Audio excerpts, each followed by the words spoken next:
in warm primordial blackness.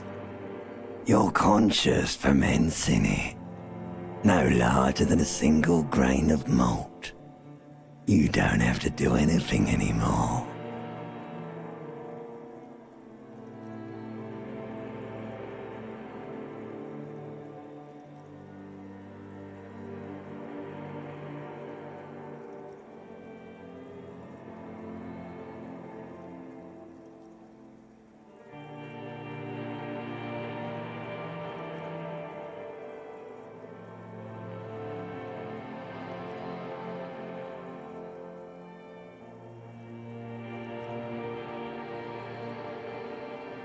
Ever.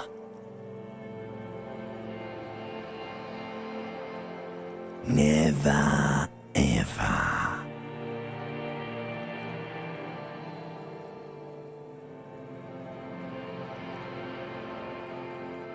Never, ever, ever, baby.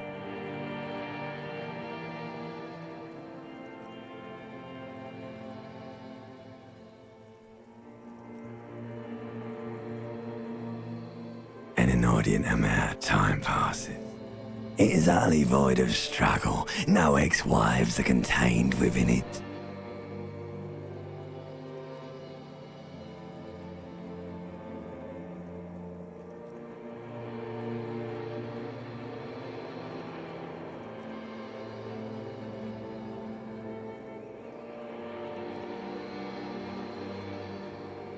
An awareness creeps up on you. A mass lies hidden in your dead angle, soaking in some lurid acidic sauce. It's bloated and shameful, a ball of meat surrounding you. This is a terrible line of questioning, and it will only lead to more awareness of the meat thing.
There, no ball of meat, no light in the formless nothing, just night swimming.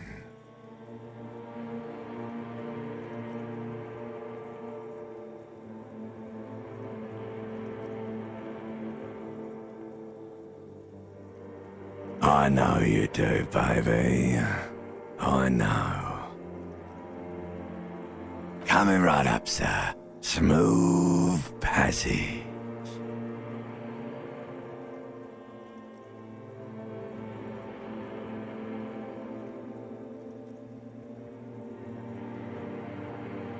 All right, nothing down to fuck all borough.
right choice, Elder One. It has always been like this, and it always will.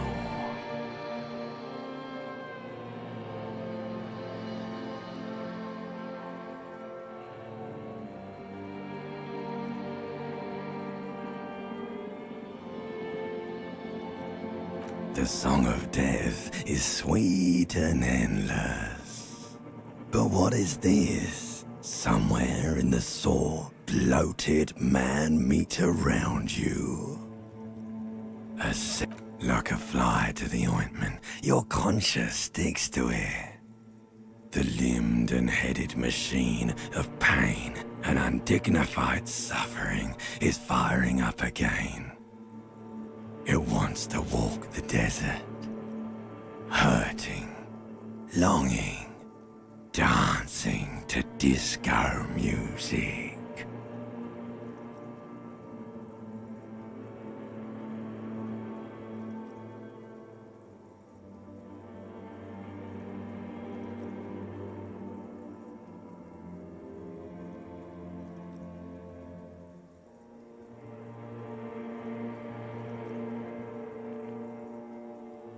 You can take it. You're a champion.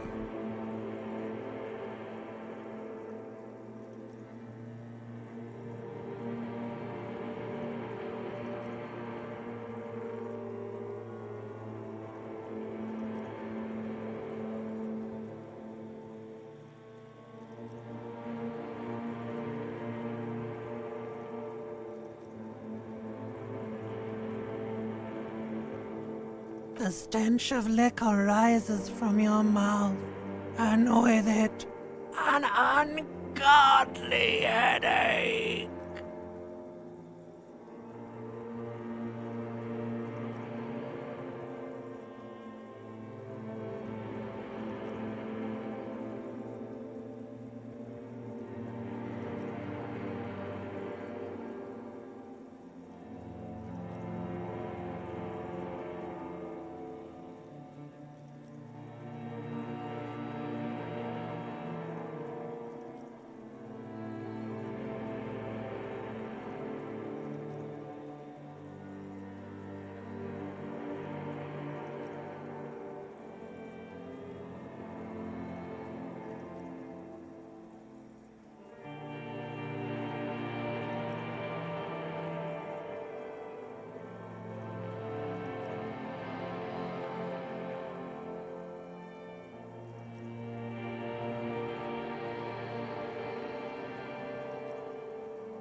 A fiery streak penetrates your skull, trying to force your eyes open.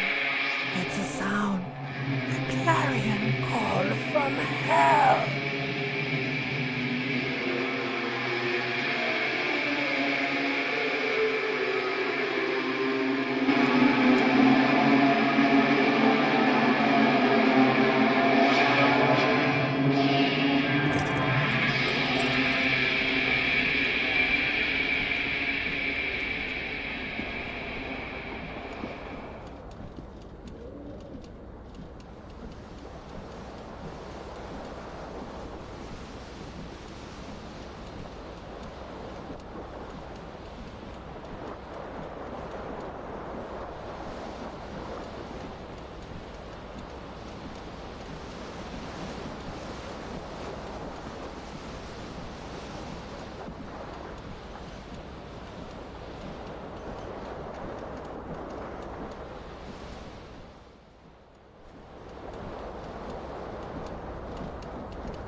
You hear a jingle. Keys are clinking in the pocket of your flare-cut pants.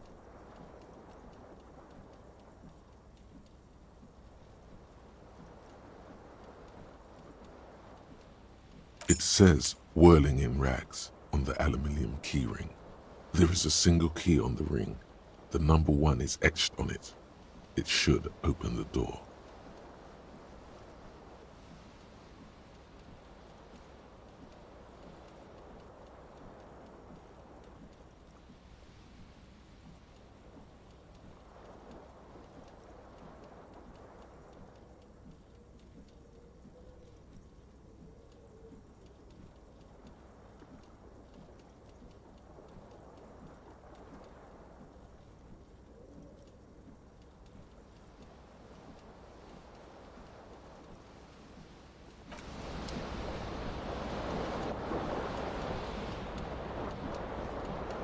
This fan has 2 chain pull switches. One ends in a tiny fan, the other in a light bulb. A truly horrific necktie has somehow attached itself to one of the blades.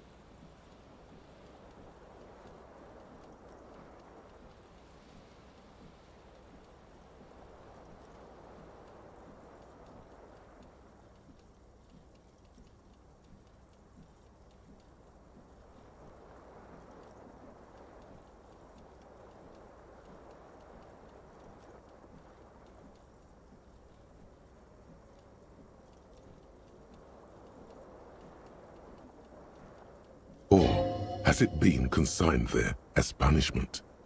You feel as though this creature is your friend and wants to reattach itself to your neck so that you may continue your adventures together in this strange world.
A mirror hangs above a bent and broken sink. In a fierce discharge of masculine energy, someone has ripped half the faucet off.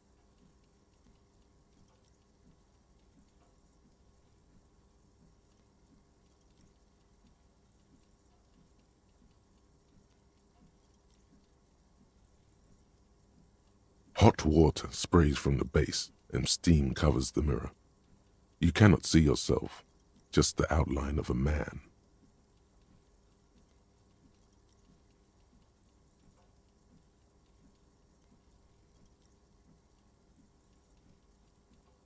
Suddenly, you realize you have no memory of the face that awaits you there, underneath the soft vapor.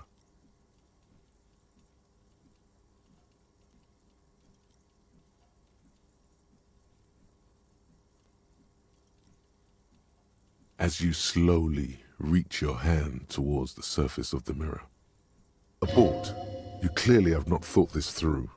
You won't like what you see there, and you will never unbecome it.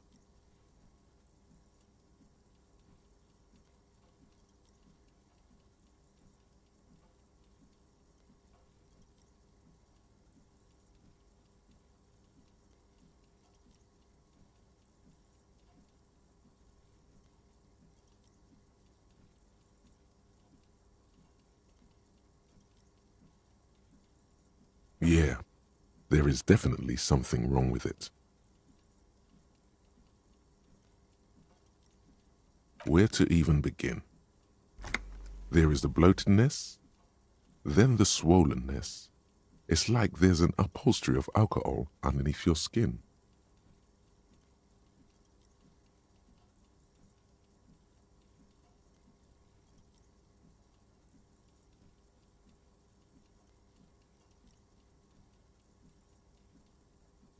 It's not. It's swollen and snail-like, wriggling between your fingers. Behold.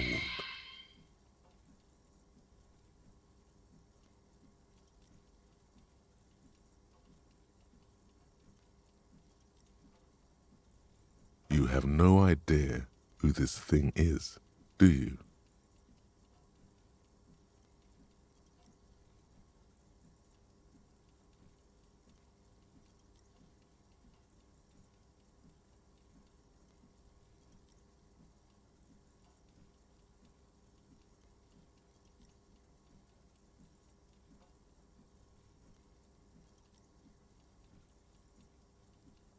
It appears you're also dead.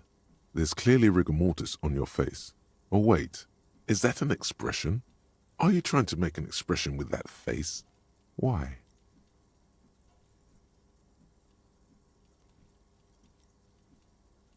Please stop. It's horrible. You're scaring yourself.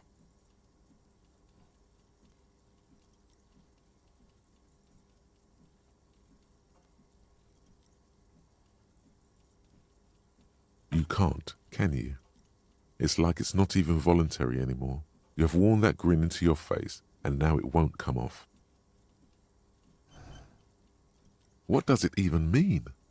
What is the emotion you're trying to convey?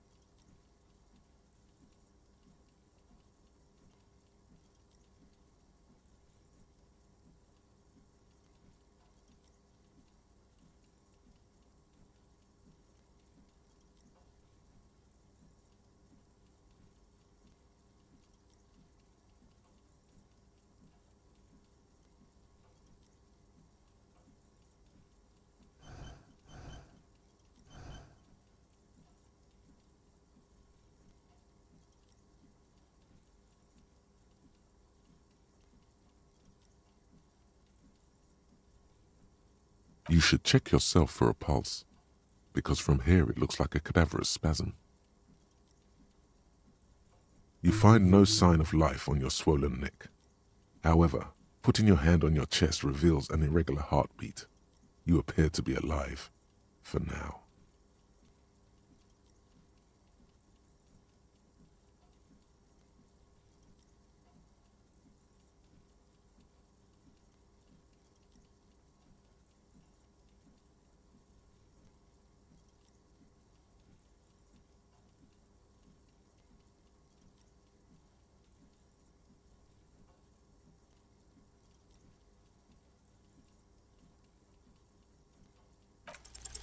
Like the rest of you, it comes from a bad place somewhere in the past. That's all you know for now.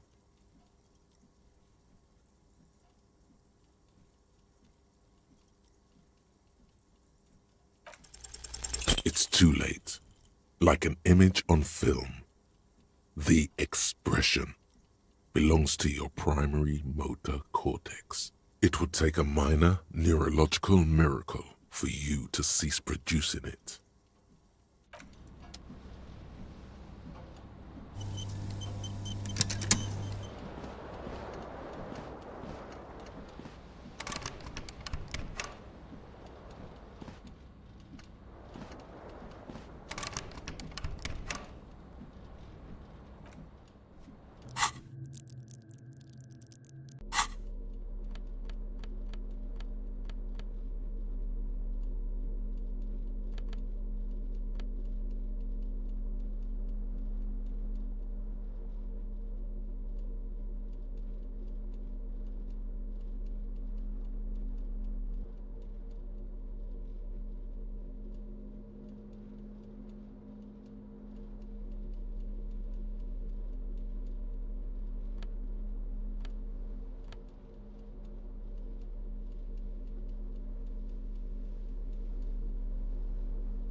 A mirror hangs on the bathroom wall.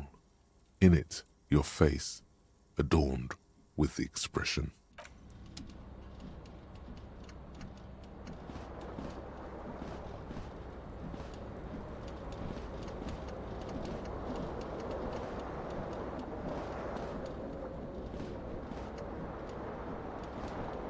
The window stands broken in its frame. Cold wind blows in.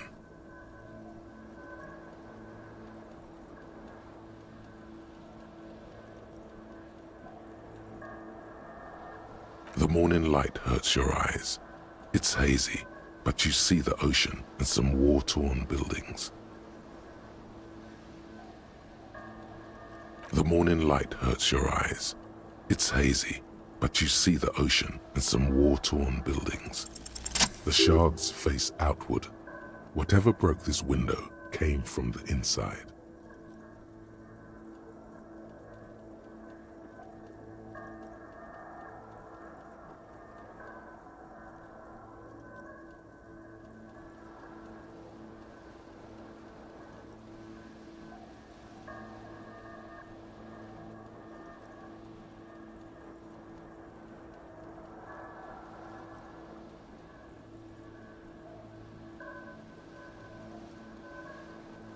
A fine web of scarring covers the back of your right hand, but none of it is recent.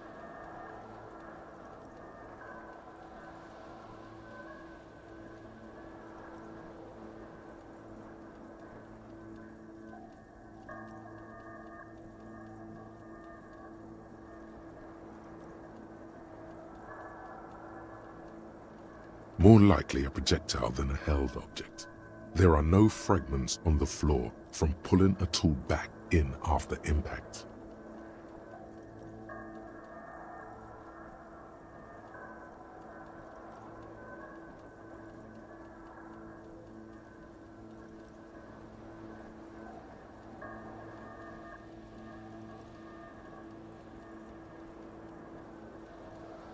It is too large for a bullet, yet too small for a piece of furniture. You're looking for something heavy and larger than your fist.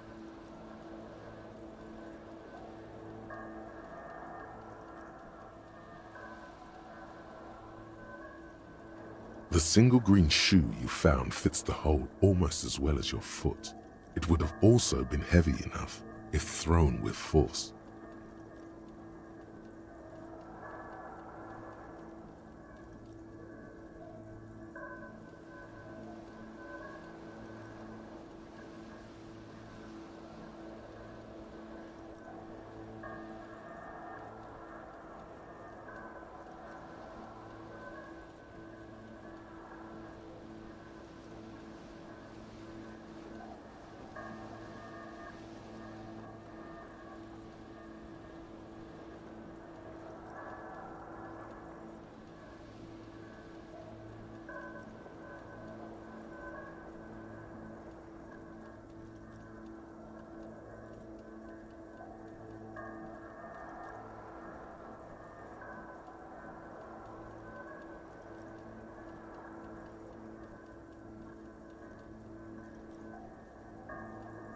Congratulations. You smashed the window with your own shoe. Now you only have one. If you're lucky, you could still find the other one on the balcony outside. The door to it should be outside your room.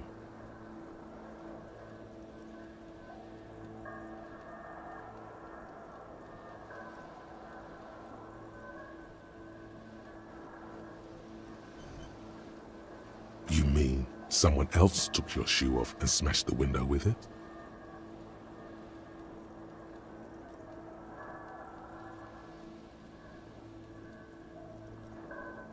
A cool wind gushes in. Your toes curl up from the cold.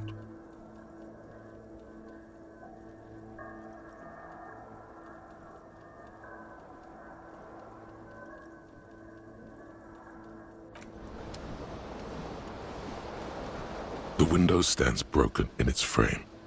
Cold wind, the morning light hurt, the morning light hurt, the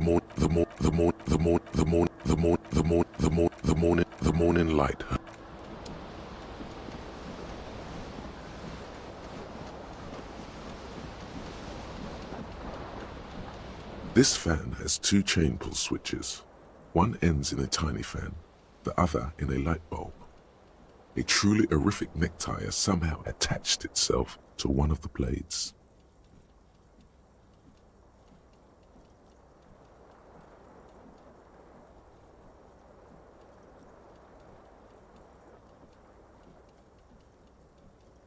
Or has it been consigned there as punishment?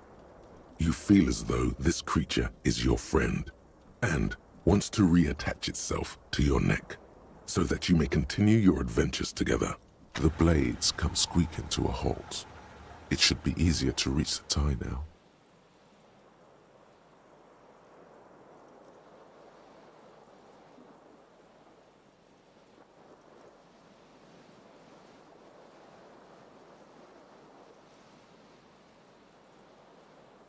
A terrible mistake.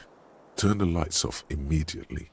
You can practically feel the photons burning a hole in your brain.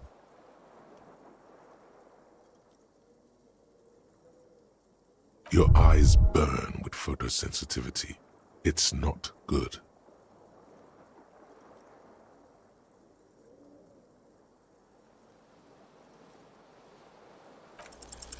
You swoop up and catch the tie. Snap. It's released from the blade. Warning, warning, the necktie is no longer contained.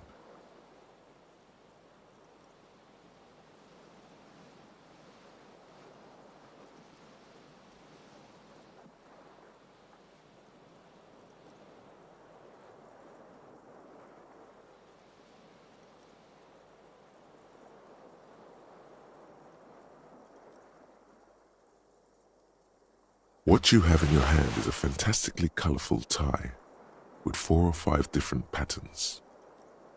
The knot reminds you of a noose.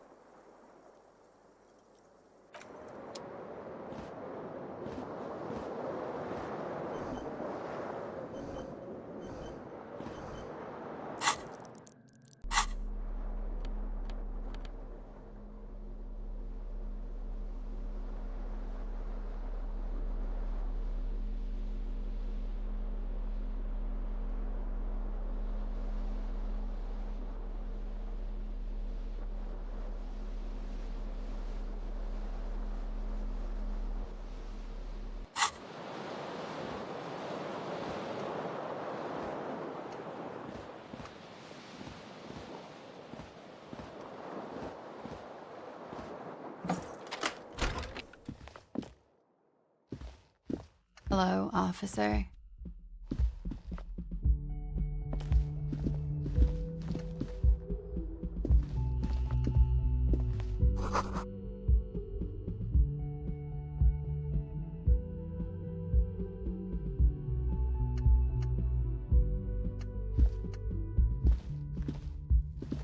The young woman raises a cigarette to her lips.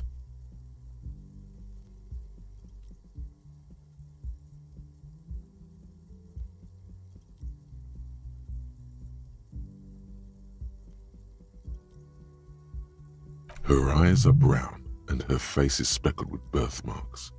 She can't be more than 28.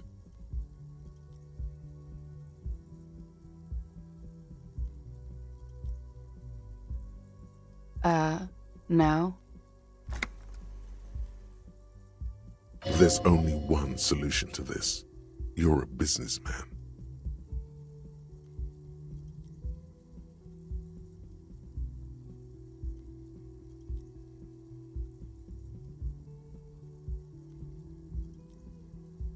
Because you're a police officer, sir.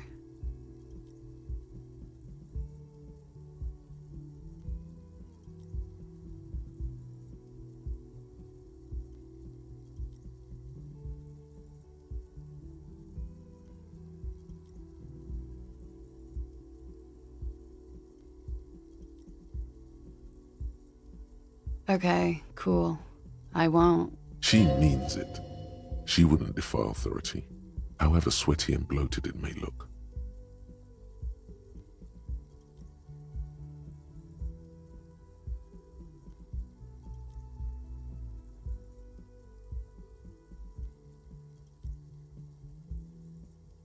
First, I have to ask, are you okay, sir? You look like you're about to throw up. Can I bring you something? She's right. Something wants to come out through your mouth, right in front of her, right here. It makes you put your hand on your stomach and swallow. Sir, you've been here for 3 days. On official police business, no less.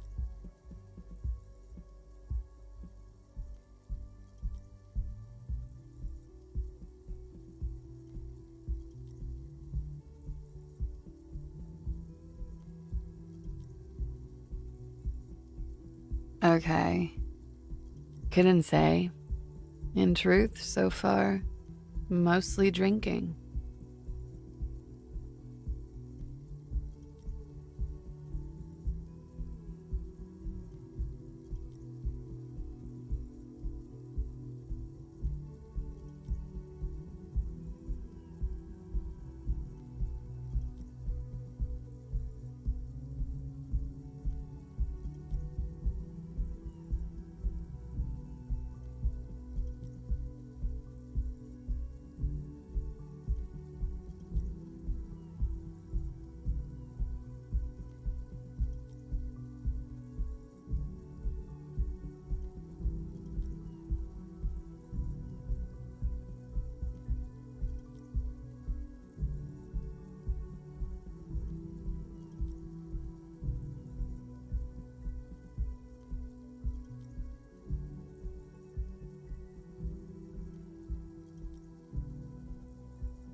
I can see that. Could it be because of the drinking?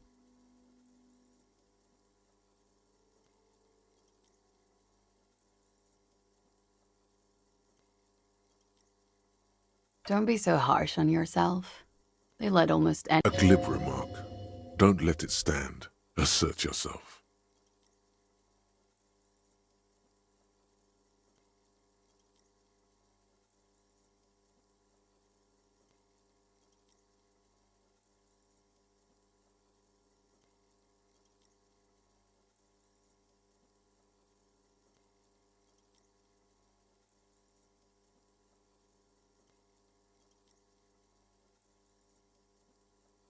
a fondness for contradictory statements.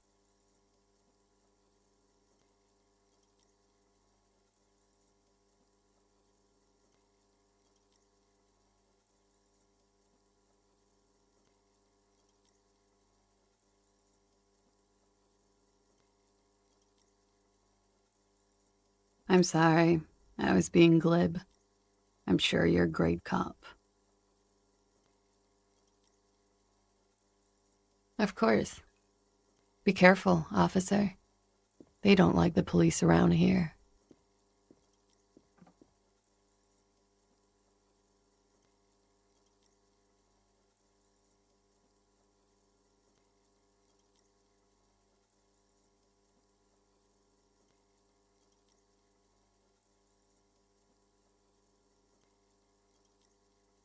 Something stirs in you as she's about to go.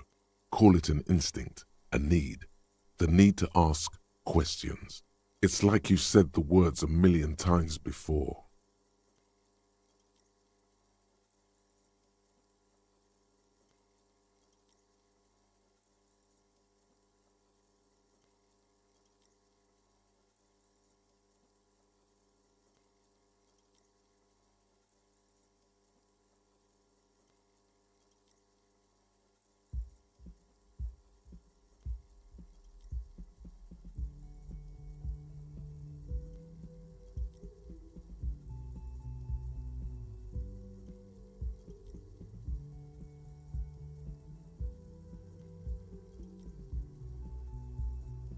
She looks back at you, a light glinting off her eyes.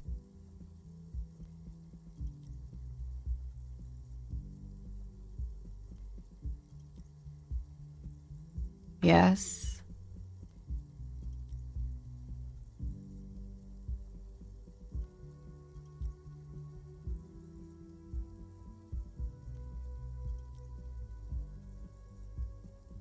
There was the usual ruckus.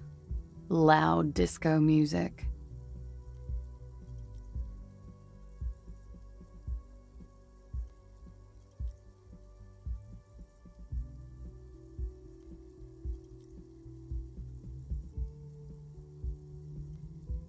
I couldn't say.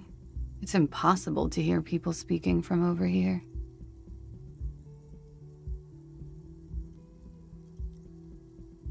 Yeah? Those words tell me something else.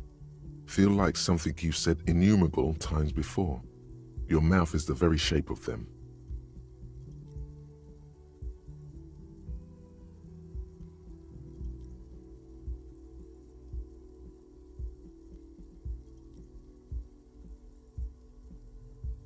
The dock workers are pretty cocky.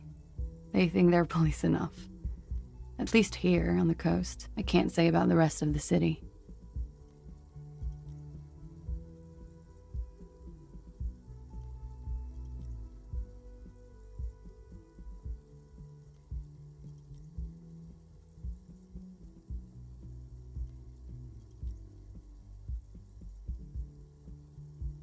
The dock workers are pretty cocky. They think they're police enough. You're in a hostel, sir.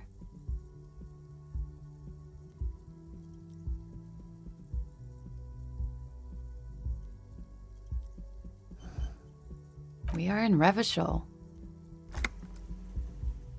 Revachol is the disgraced former capital of the world, divided into zones of control under foreign occupation. Half a century after a failed world revolution, she is central to our moment in time.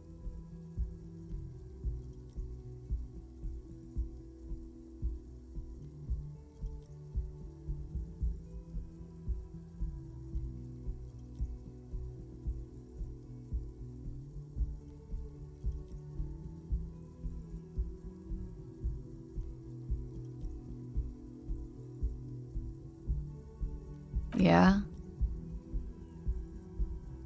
It's 51.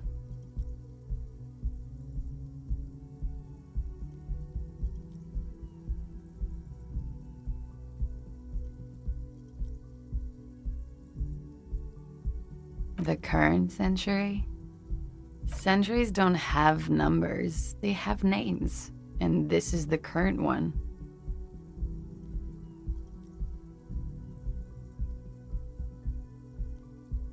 Civilization has existed for 8,000 years, sir.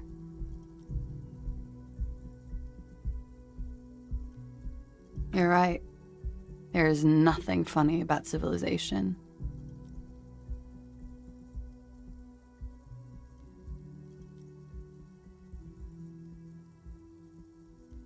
You're in a hostel. We are in Revachol. Revachol is the disgraced former capital of the world. You sure look like you're from Revachol. Revachol parties.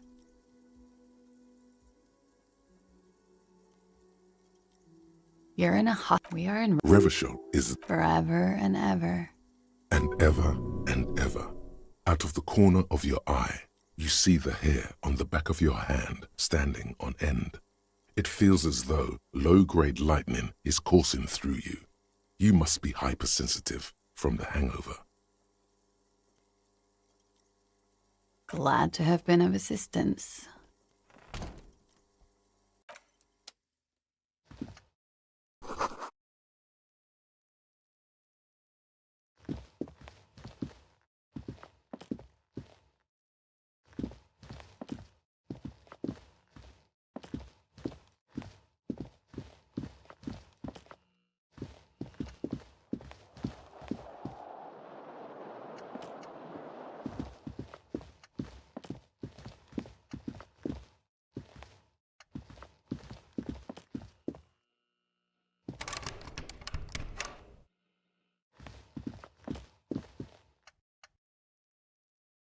The door is closed.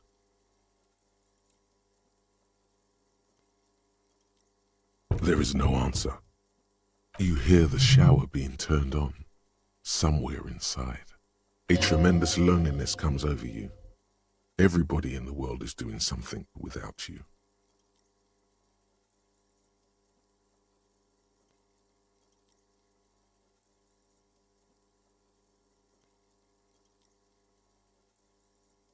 The door is indifferent to your loneliness.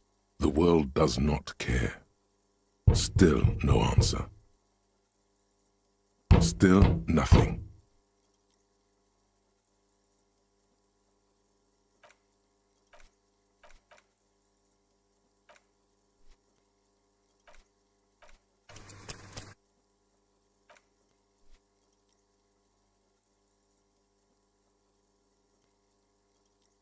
Still nothing. Still nothing. Still nothing.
You should totally sing karaoke here, the first chance you get.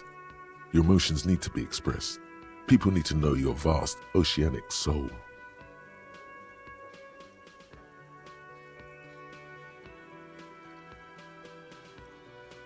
Of course, at this point, precise measurements of your soul can only be performed from the outside. It through a PA system. By other people.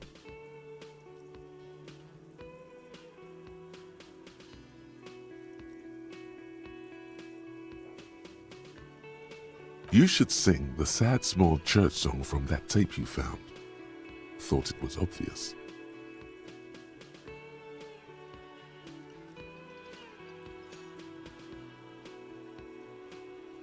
Serves them right.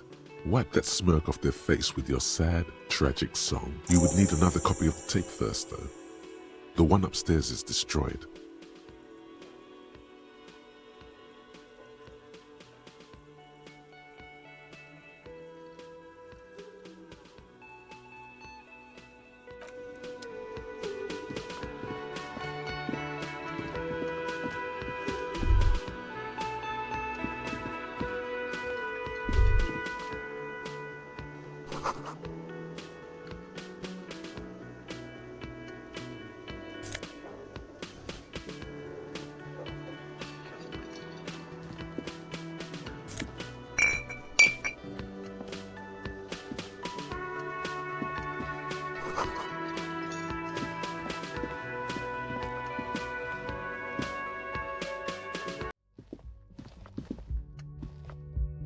The door is closed. Still nothing. This door can only be opened with a key or from the inside.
A man in his late 20s stands behind the counter, inspecting a stuffed seabird.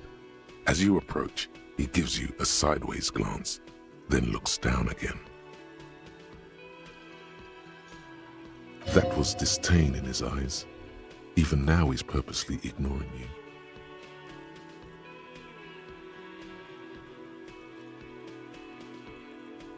Oh no, you're a hero. A real hero cop. Could the massive property damage upstairs have anything to do with this? Yes, you are. A real decorated hero. What did you not do?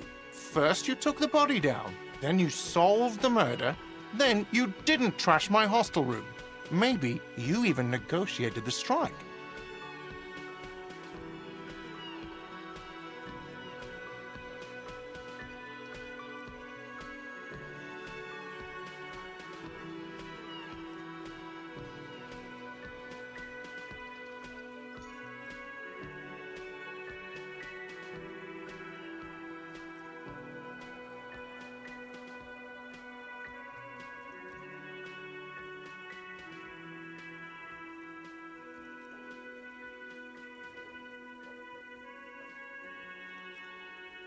No, you see, actually, you didn't. You haven't done anything even remotely useful since you got here. No, I haven't seen you around. I'm not always here. A competent work of taxidermy. The white and brown seabird lies among piles of coasters and drying mugs. One of it looks like the bird was ripped off the shield that was used to mount it, most likely on a wall. Something about it makes you feel bitter. Look, your buddy is over there.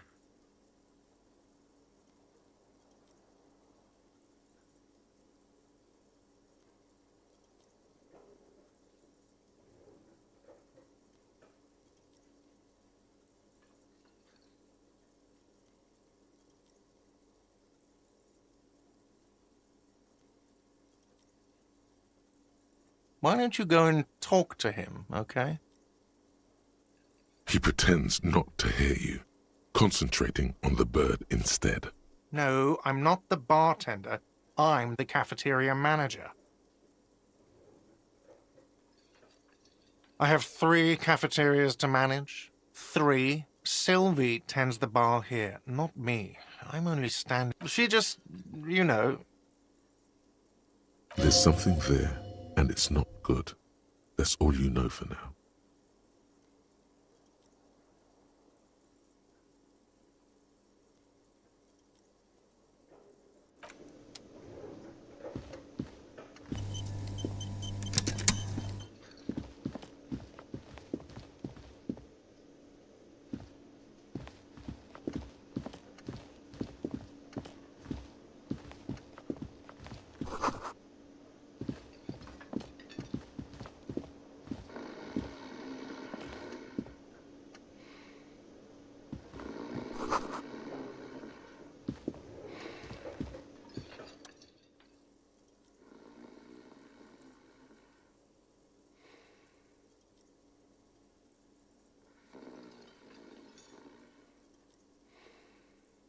On the counter, rolled out of his open hand, you see a blister pack of headache medicine.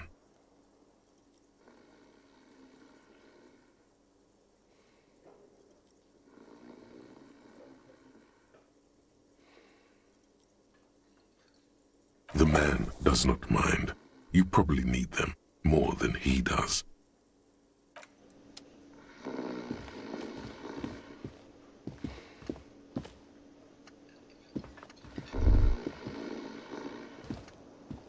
That sugary black rum stain on the counter makes you teary-eyed with joy. It's almost touching how syrupy and sticky it is. How long have you been up already?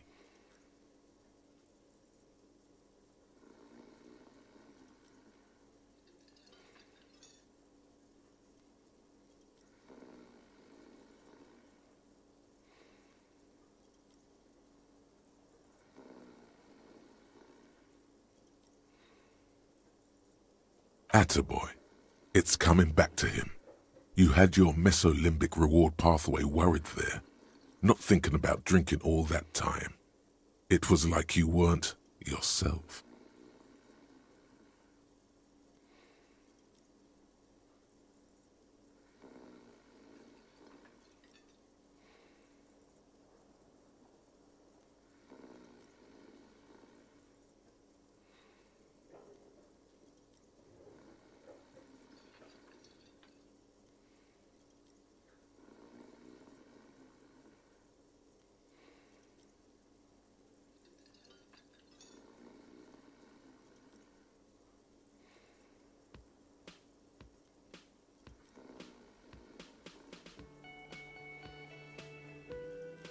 Maybe you haven't turned out well for your drinking.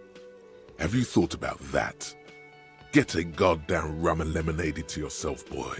Or better yet, lick that stain off the counter. What happened, man? You used to be cool. Go get your drink on and your act together.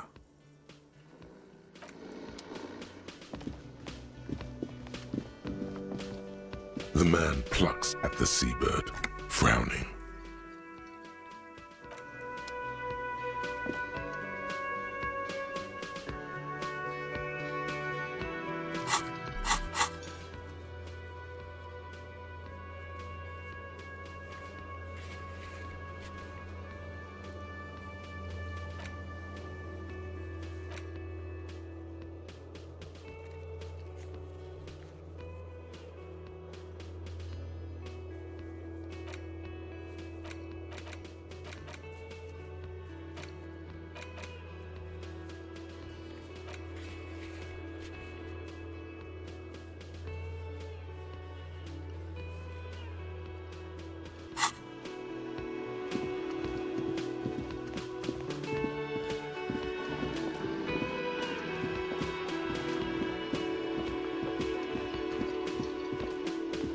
The man plucks at the...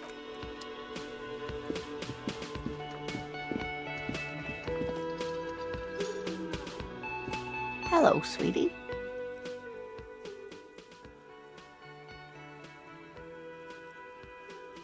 You shouldn't keep your colleague waiting.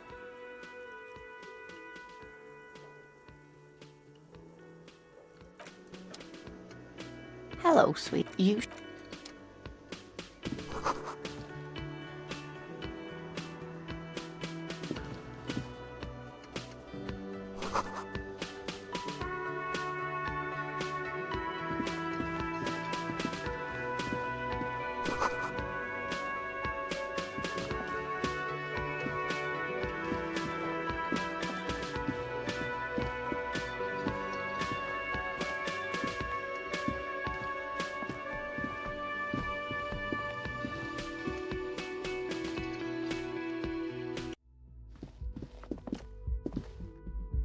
The door is closed. Still nothing.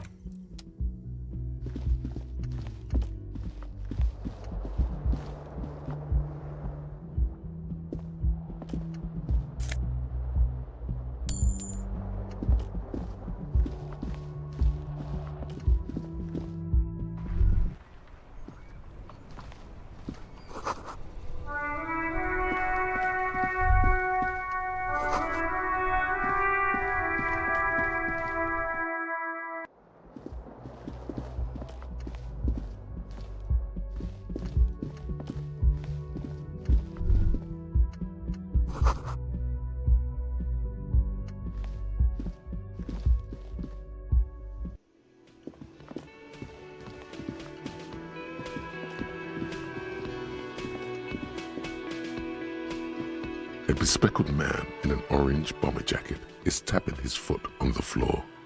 Looks like he's waiting for someone. You.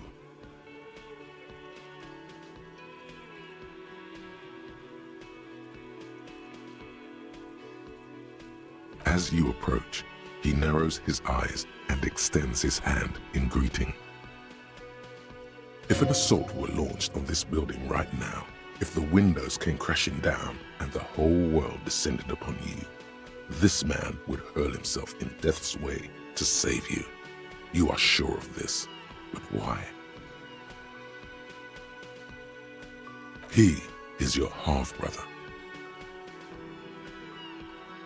Hello, I'm Kim Kitsuragi, Lieutenant, Precinct 57. You must be from the 41st.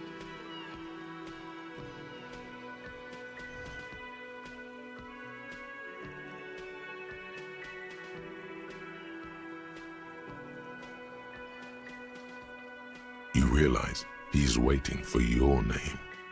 This is your chance to come up with a really good name for yourself. Get creative. Conceptualize.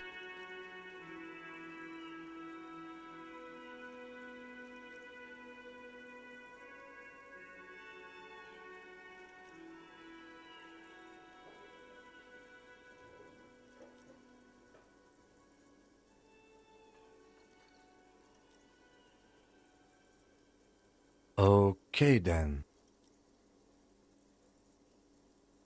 It looks like we had a little scheduling error on Sunday.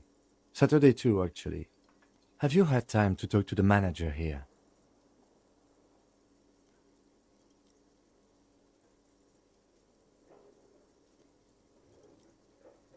If you don't mind, we should talk to him again. Ask him for a rundown of the area. Now that I'm here as well. I understand the scene is out back, right? It also wouldn't hurt to assure him the police are finally here. In full force, I mean. Have you mapped out the initial interviews?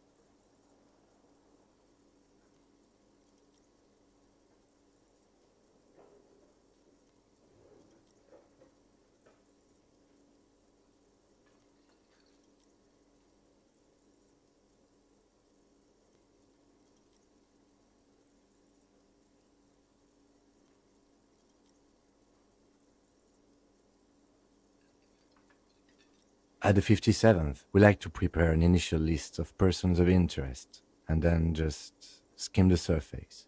Prepare the field, get to know the players. You don't do that? Maybe it's not an inter-district practice.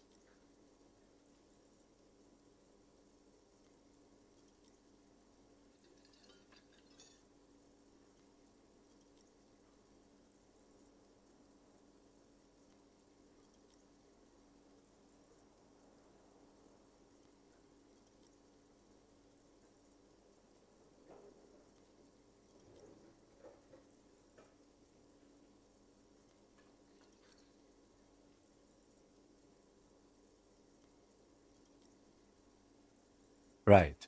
And the interviews?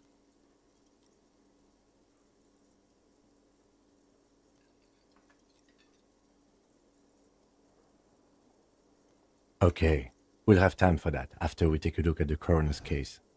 Have you removed the dead body from the tree?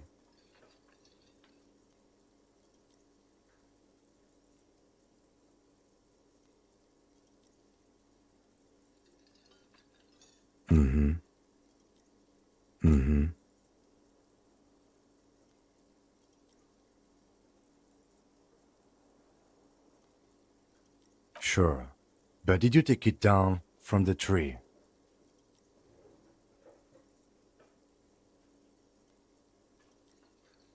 Does that mean the body is no longer in the tree? Completely. Does that mean you took the body down from the tree? So, the body is still... This is the first time you detect a weariness in the lieutenant's voice.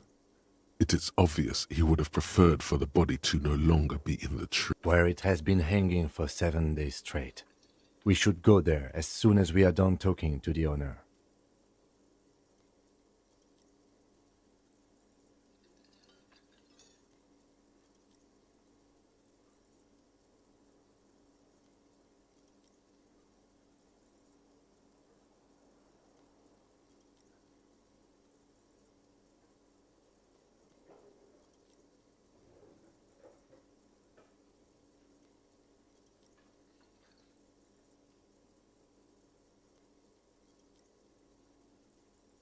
I can see you drank last night and the night before, and that you are still drunk now.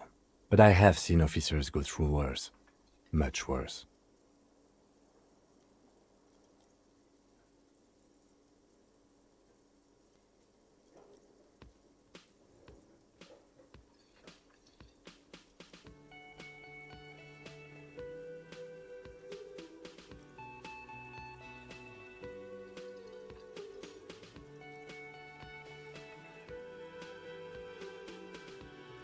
If you need something for your headache, we all feel that way sometimes.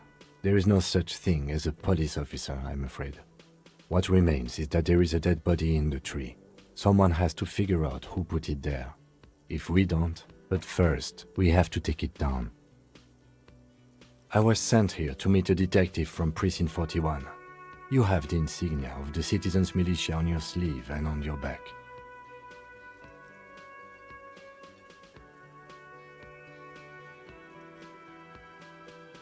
I suppose you could be impersonating him. You could have gotten the insignia from the black market or forged it. But for now, I'm going to set those possibilities aside. I'm not from the Inspectorate General.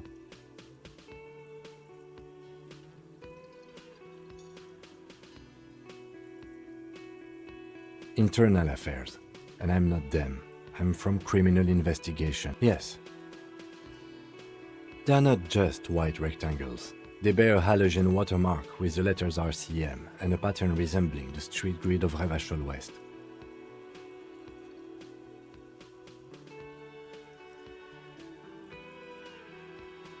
I would ask you to step into the headlights of my motor carriage, but again, it's none of my concern.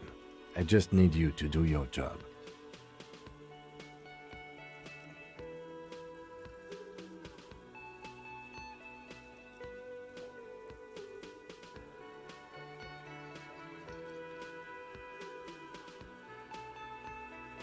You mean you don't have a badge?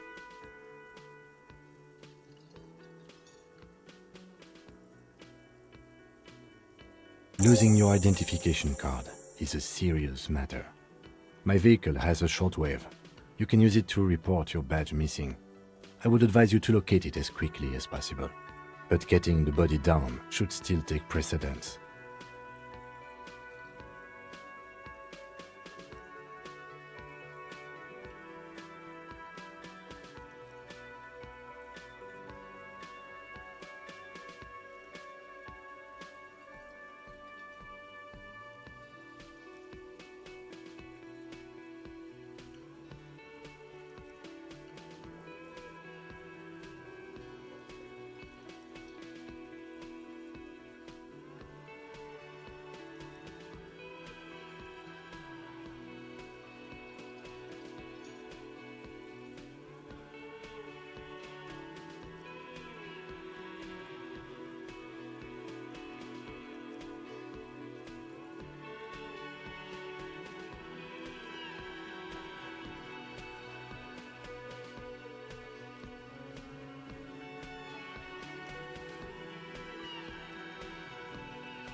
Talk to the manager.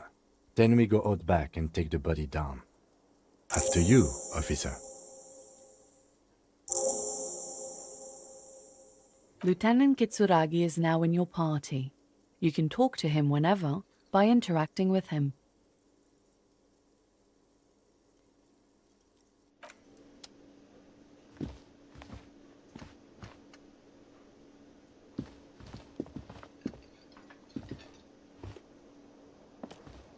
Hello, sweetie. Wait, who's Sweetie? Why, you are, officer. And have you found anyone to be sweet to?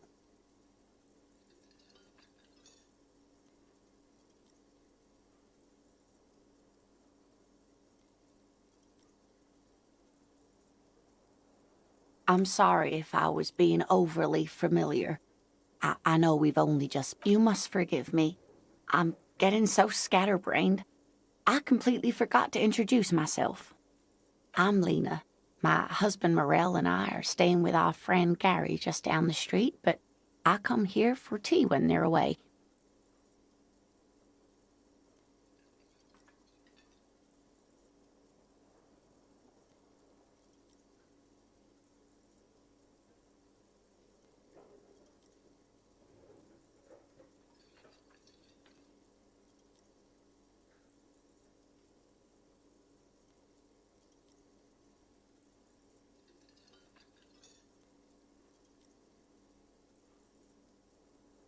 This Lena is wacky enough for the motley crew. Hire her on the spot.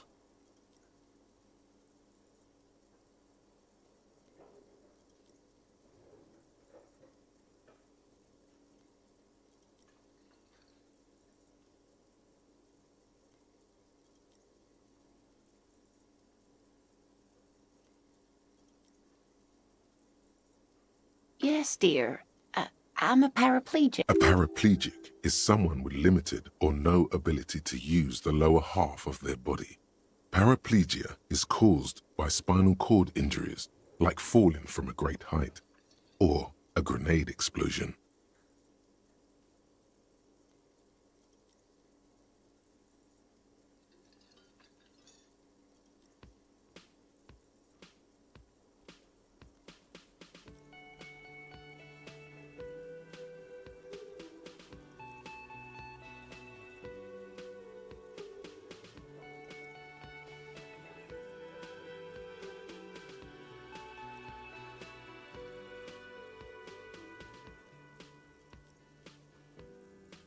That's quite all right. I'm used to people asking questions. There is no bitterness in her voice. She accepted the curiosity her condition inspires a long time ago.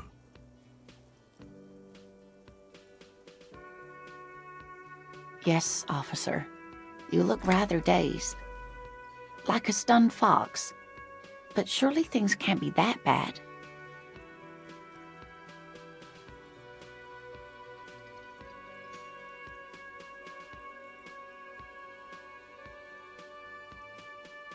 Oh my. You know where we are, right?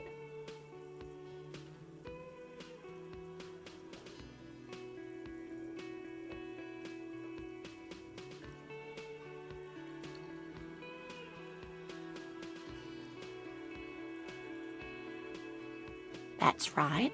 And where is the Whirling in Rags cafeteria itself located? Yes, indeed. We are in the fine city of Revachol. How would I even begin to tell you? Revachol is the most beautiful city in the world. I haven't seen very many other cities personally, but everyone says so. Revachol is a rare jewel. This city used to rule the world, though it has seen better days. Speaking of history, you know what year it is, yes?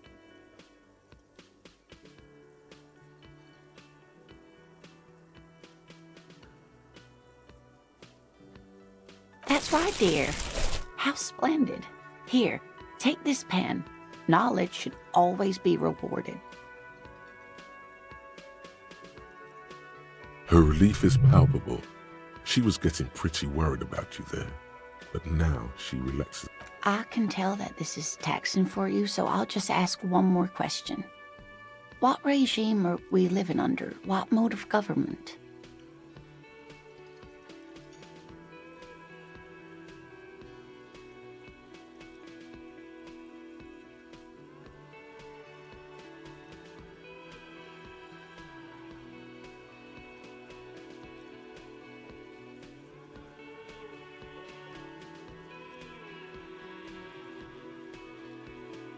Nope, sadly not. Revachol is what's called a zone of control, under an alliance of foreign powers called the Coalition. We have no government of our own, and what democracy we have is market-driven.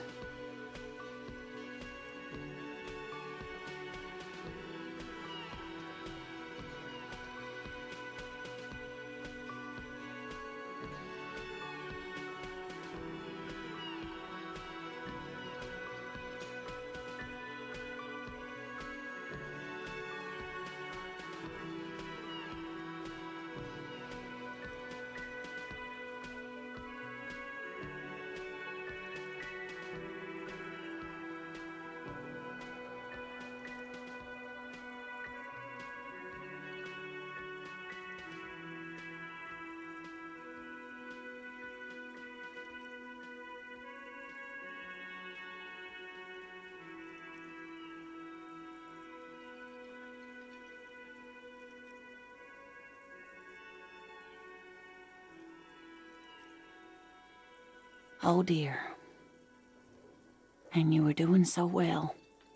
There aren't any cops in Revachol, not in the traditional sense. The status of law enforcement has been a complicated matter since the revolution.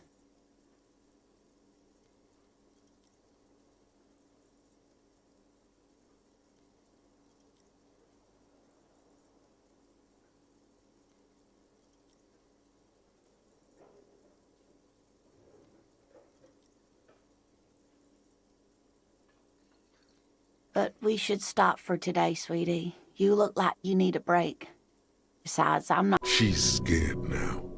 She's realized you really are brain damaged.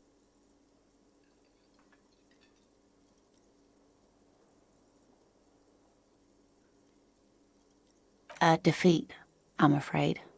The people of this archipelago tried to build something new, something different. The rest of the world didn't like it, so they came and ended it. This was 42 years ago.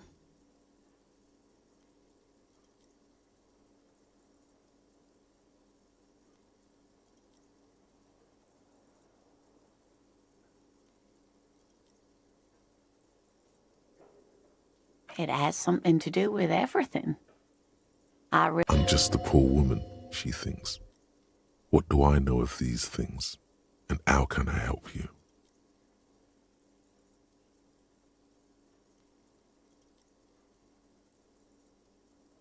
Someone more educated in sweeping matters. Maybe you should ask. No, I'm not an encyclopedia. I won't be a guide either. I'm a detective. Of course. Then I don't know. Someone rich, maybe? Wealthy people are educated. Though I don't know where you would find a wealthy person in Martinez.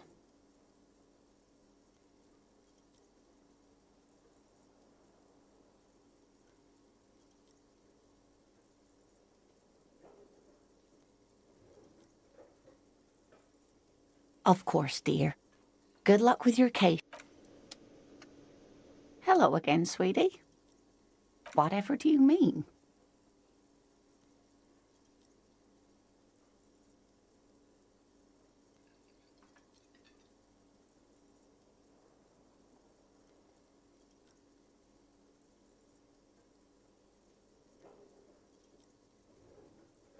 Sequence killers? Oh my. But I think you— A partner who'll need you to help him get a corpse down from a tree.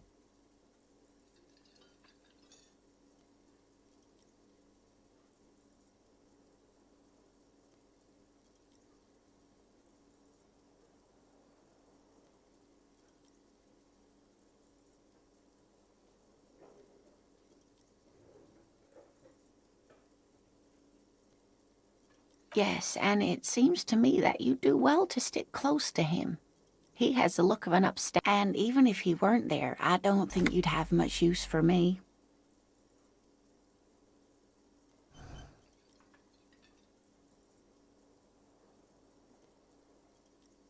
Thank you, but Martinez isn't the most wheelchair-accessible place, you see.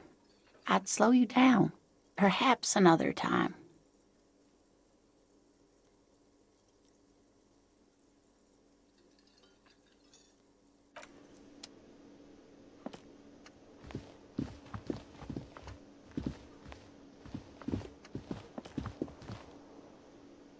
Yes?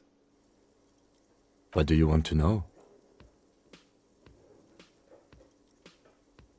Maybe you can tell me what you do know to help me narrow it down a bit.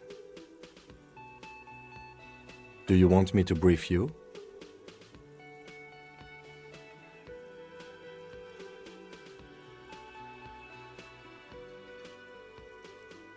Three days ago, the RCM Emergencies Desk received a report about a security guard who was found hanged in Martinez.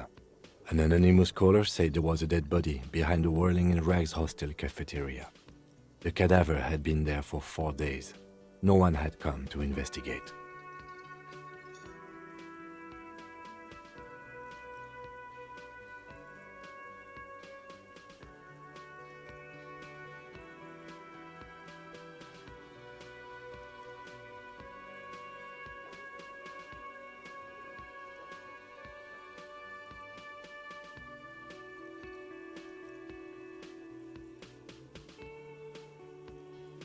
During that time, the victim had been stripped of his belongings. The caller did not identify him, but used the word lynching. There is an ongoing labor dispute between the local dock workers and the logistics company Wild Pines. I was told we should approach the death as part of this dispute.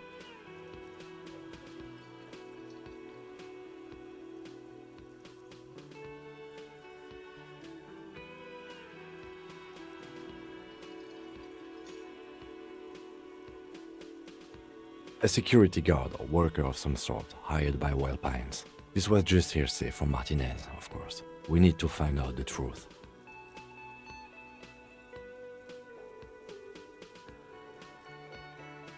To find him or her is one of our tasks here. For now, all we know is that the tone was muffled using a device of some sort. The desk could identify neither the caller's age. There's a strong prejudice against involving the RCM in what's seen as union matters. The Dock Workers Union is the de facto police in Martinez. Now it appears they've started executing too. We cannot allow that.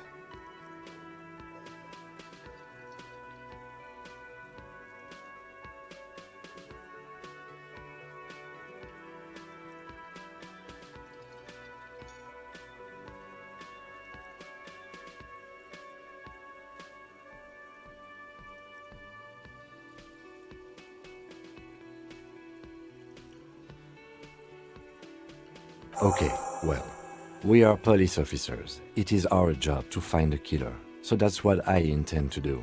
You should try it too.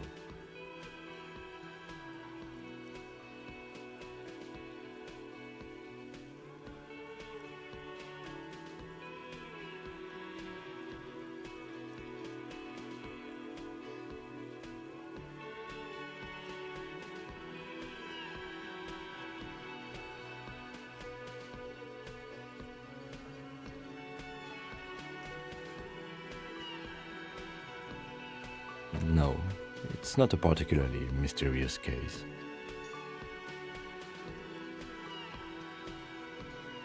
The deceased is a security guard for a corporation involved in a labor dispute.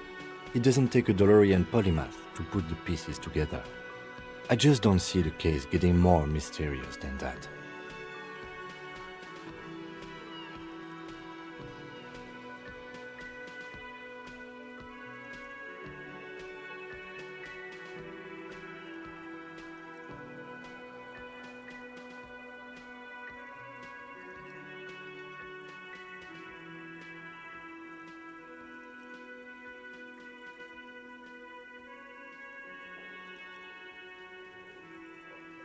There was some interest in this case at my station, but not for the reasons you have in mind. You seem to wish there was a...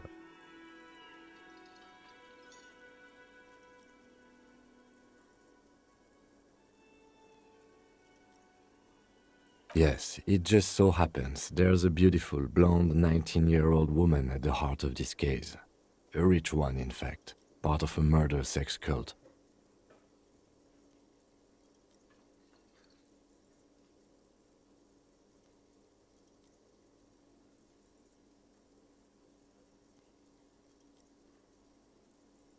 The weary tone is the surest indicator that the lieutenant is being sarcastic.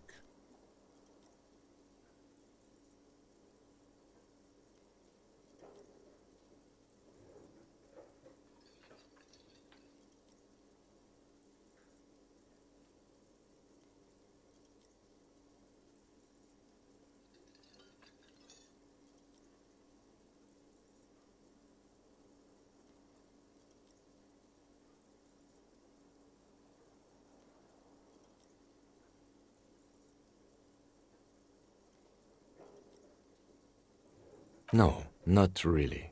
It can still be an otherworldly sex mystery in your head, with a dark twist even. He's basically challenging you to sex it up with some lurid twist. Don't get right into it. Sit on it a bit, then hit him with it.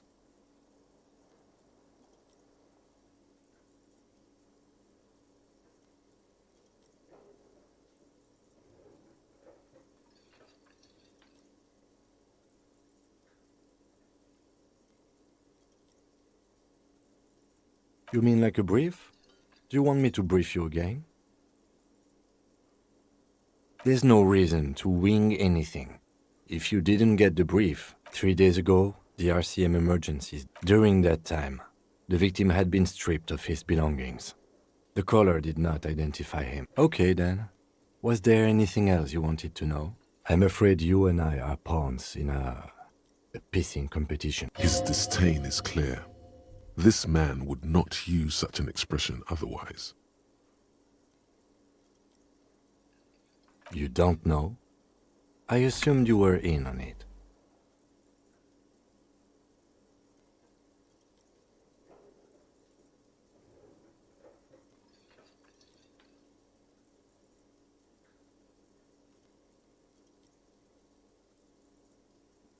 Better still than an imbecilic cop-off. It's just stupidity. We shouldn't waste any more time on it. If you want my take, ask me after we've inspected the victim. Later. Was there anything else you wanted to know about the case? Good.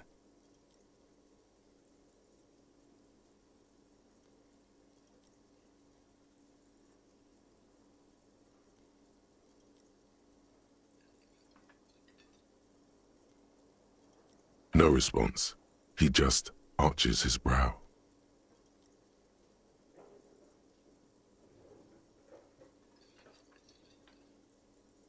Have you tried concentrating on something other than your personal... There is a sudden, harsh edge to his voice, like he's tired of hearing about your personal affairs.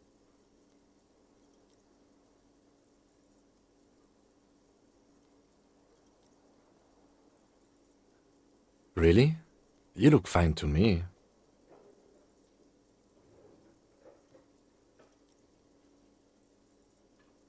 This psychodrama is unbecoming of an officer. Then you should consider seeking medical attention. You can use the radio in my kinema to call your station's Lazareth. Was there anything else you wanted?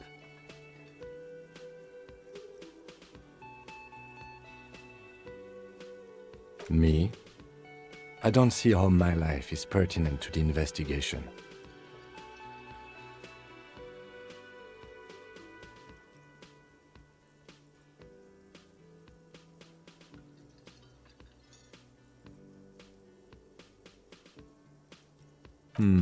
That's a fair point. All right, for the good of the investigation, what do you want to know? That's because I'm half Seolite, or quarter. My father's father was from Seoul. So was my grandmother, but from my mother's side. It's not an interesting topic. It's a part of the world, officer. A geopolitical entity and a geographic division. I told you it wouldn't be interesting.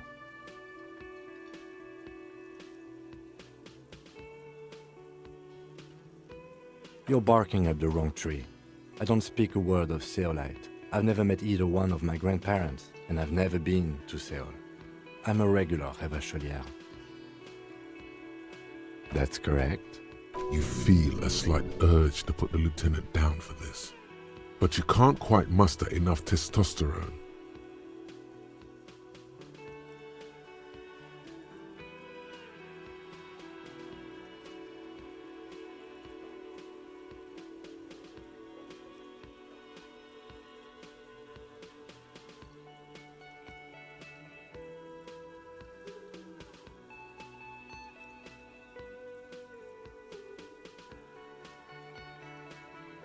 Are they?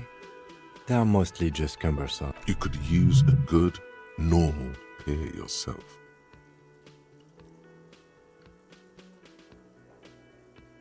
No.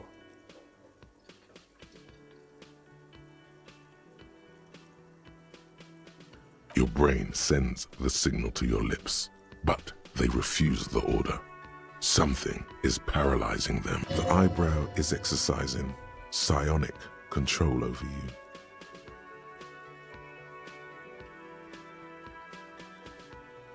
Something the matter, detective? This guy's got authority off the charts.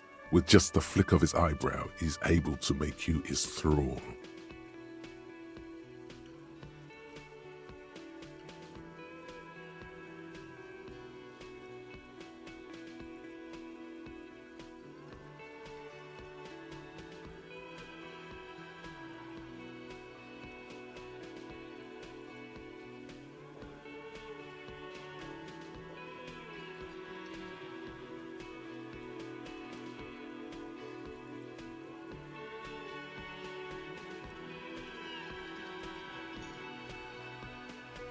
Nothing. You better hope he doesn't abuse his authority. There's a lot of it.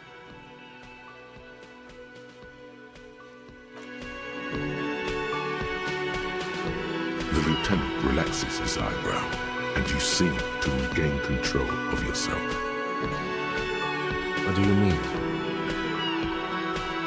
I have no idea what you're talking about. The lieutenant's conceptualization skills must be rather rudimentary. The lieutenant is a police officer of the old school. His concerns are material, but this isn't an old school case.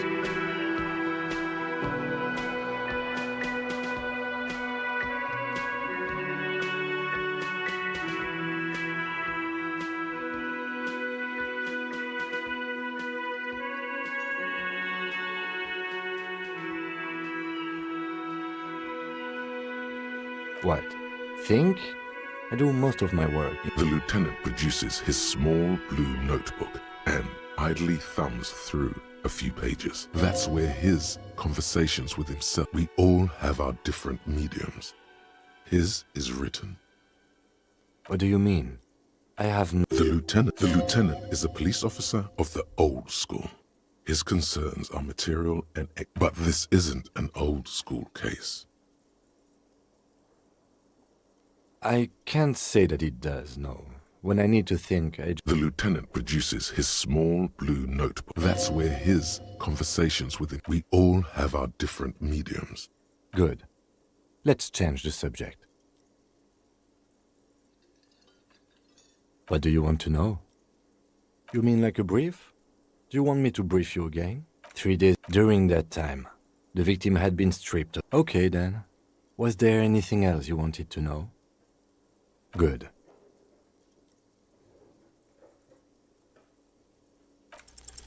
What if you did it?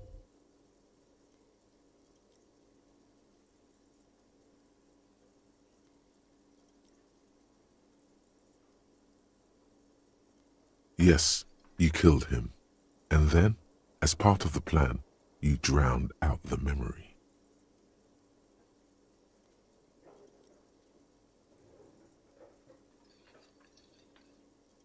Maybe this is why your chest feels so hollow. You did an awful thing. And you can't even bring yourself. Are you sure you would have the strength to take down a hardened mercenary? You're not in the best shape.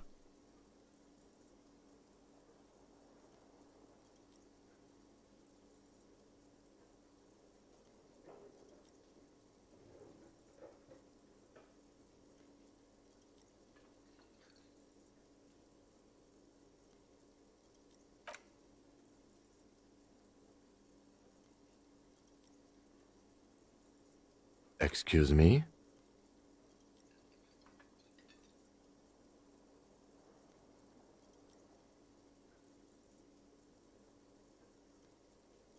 You have a distinctive way of walking.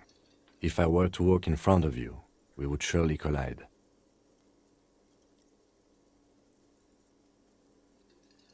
I hope you don't take this the wrong way. It's just a collegial observation.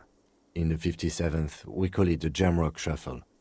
Officers from Jamrock's 41st, they say it's a scene-clearing technique developed by one of your lieutenants for gathering evidence. It's erratic, yet thorough. Prioritizes containers. I don't know. Containers contain, I guess. Passing along frivolous interdepartmental stereotypes is not usually his oeuvre. He regrets bringing it up.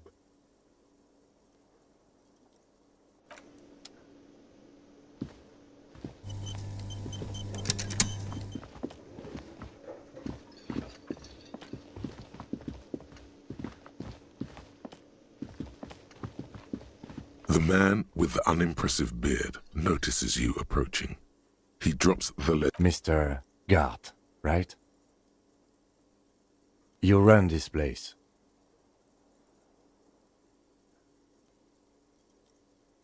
Yes. I am Kim Kitsuragi from Precinct 57. This is an inter-district investigation, so joining me from Precinct 41...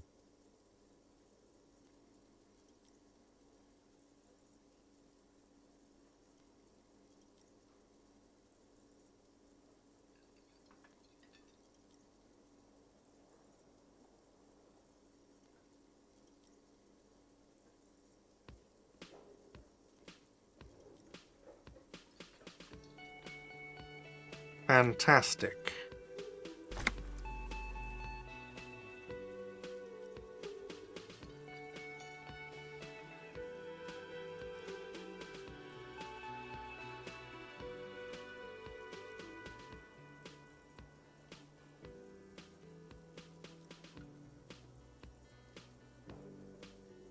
Right.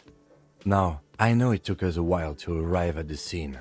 It also took you a while to call us and report the dead body. No, I only just got here. It was probably Sylvie who called you.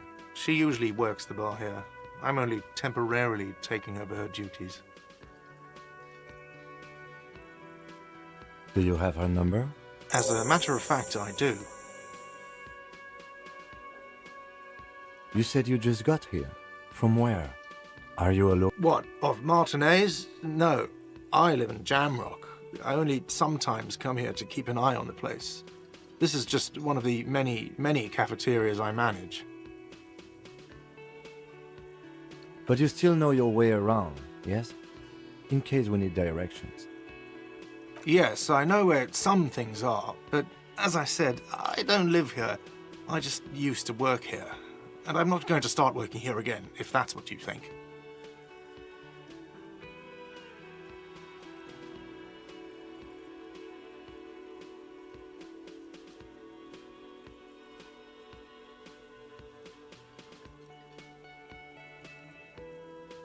I didn't imply that. Detective.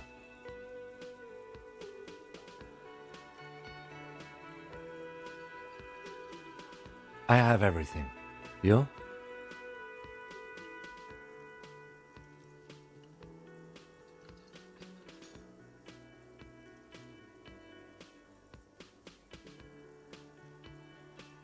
Yes, he means, do you have questions for me, like a police officer would?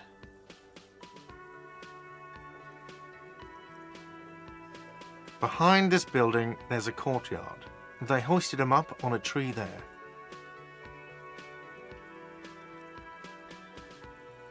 That's easy. See that door there? First you exit through that. Then to your right, you should see a big hole in the fence. A really big one. You can get to the courtyard through there. No need for the keys. The hole is big enough for the Franco-Nigerian cavalry to fit through.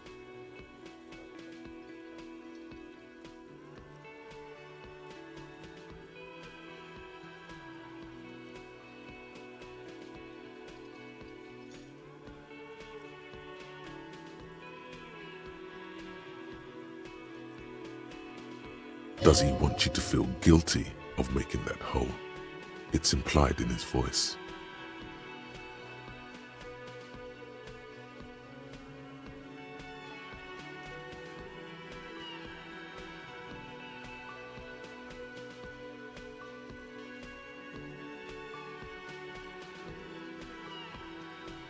I don't know who killed him. I'm not the police. That's your job. The lieutenant turns the page in the little notebook he's been scribbling in. She went away because none of your business. Oh my God, what is your obsession with this Sylvie person? Maybe it's he who's obsessed with this Sylvie person. Certainly sounds like it. I don't know who killed him. What are you, crazy? Of course I didn't kill him. Let's go.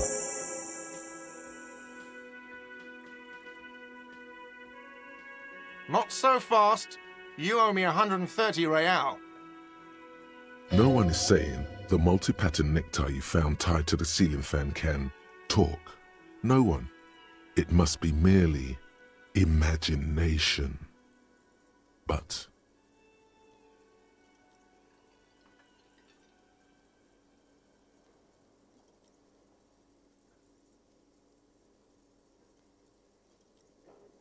let's bail! Time to push the eject button! Sounds like a responsibility! You don't like those!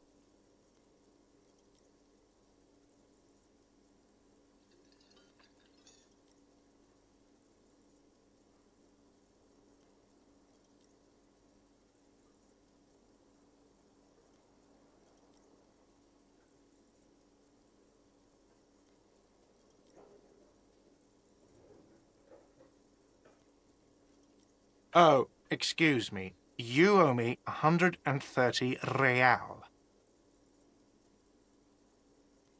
the IIR, or Inter-Isolary Real, is the global reserve currency. Whatever part of the world you're in right now, it's safe to assume he means you owe him some money.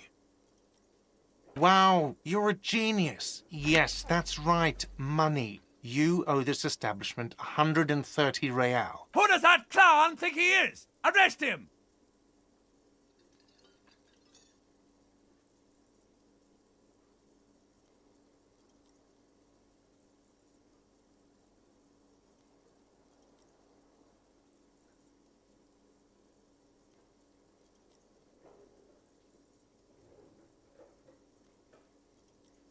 No one is saying that! No one is saying that Ty can talk!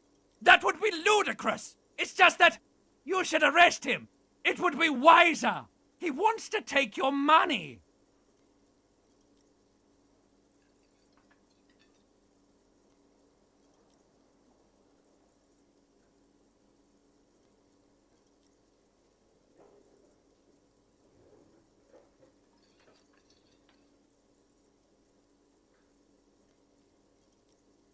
The lieutenant watches you fiddle with your horrific tie, sweat stains forming under your armpits. He puts his hand... If you don't have the money, it's okay. None of us are in this for the wages. That's cop 4. I haven't offered to pay because I don't have any money either.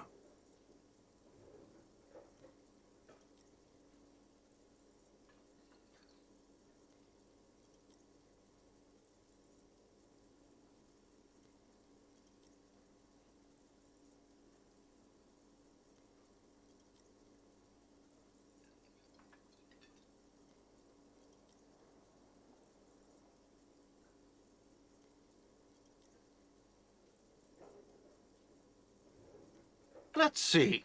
3 nights at a tariff of 20 real comes to 60 real. Then there's the window you annihilated. The hole in the window was the first thing I saw when I came to work. So don't try to tell me you didn't. That will be 40 real. Another thing you've annihilated is half the bar. You've run a tab of 30 real. Actually more, but we'll round it down to 30 for your hard work maintaining the stability and order of Revachol.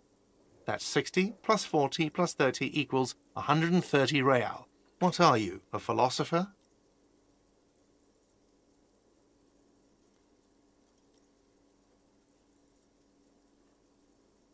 Money is what grown-up people use to pay for things. Things like this hostel room or 8 bottles of potent blend and 9 packs of Royal Extra. We use it for everything, really.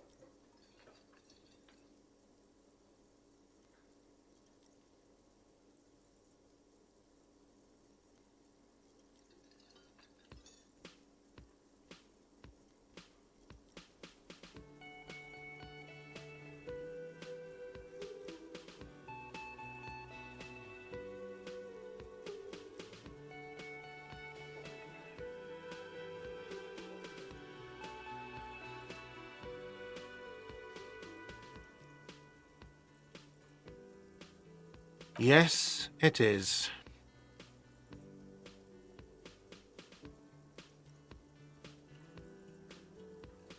No, you see, that's 40 cents. Cents are a form of currency 100 times smaller than the real.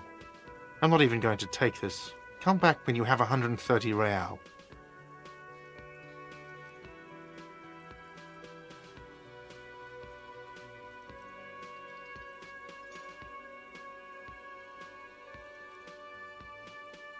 Yes. The cafeteria manager stands silently, looking at the cop. Isn't it evil? The order of magnitude between what is asked of a person and what they have.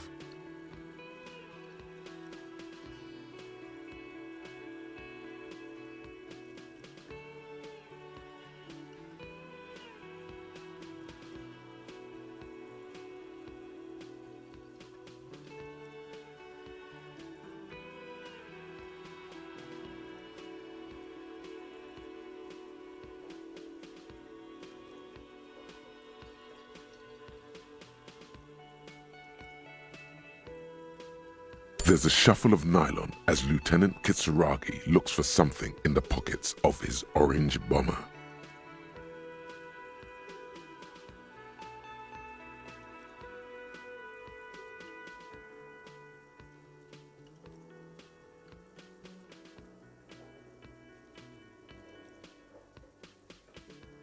I'm sorry, but he has to pay.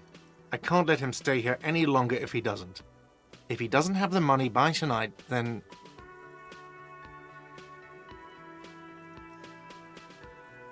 Officer, maybe you're better off working this from home for now. You live in Jamrock, right? It's not that far away.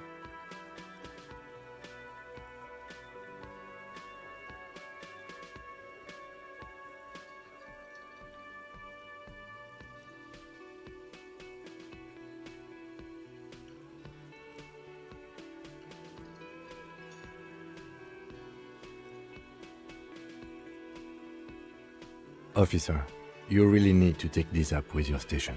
I have a shortwave radio in my car. Call them, ask for assistance.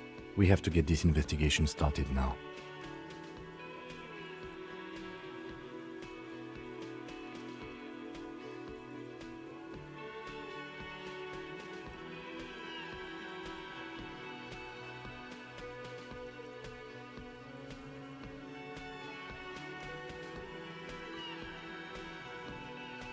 Good luck.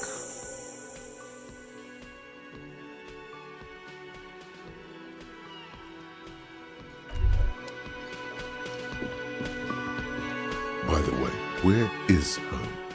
The address is coming up blank, and this place sure is. But you've been at this hostel cafeteria for only 3 nights. Where were you before? You had to be somewhere.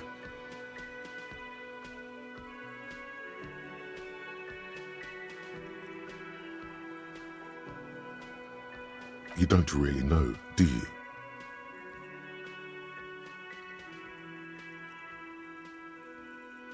A vague, blackened image doesn't sound like somewhere you can stay if you run out of money.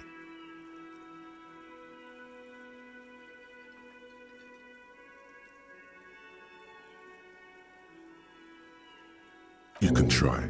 Run some addresses in your head when you get the time. Maybe a street or an apartment will appear.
Yes?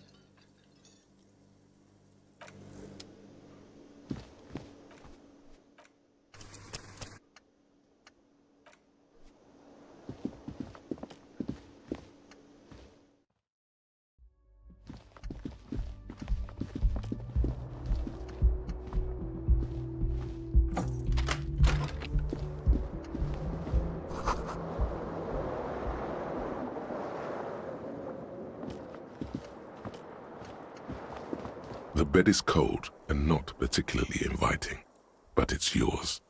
The sheets look awful. The option to go to sleep becomes available every night after 9 p.m.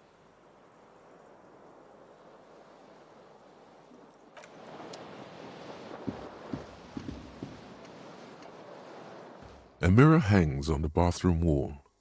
In it, your face, adorned with the expression.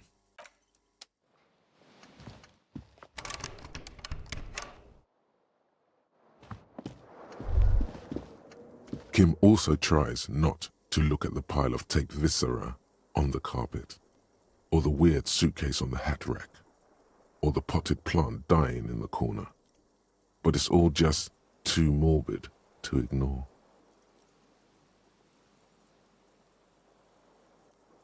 The man is finding it hard not to trip on the tape, and not to send any of the bottles rolling across the floor.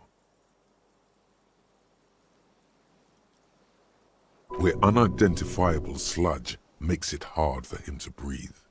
Smells of vomit in here.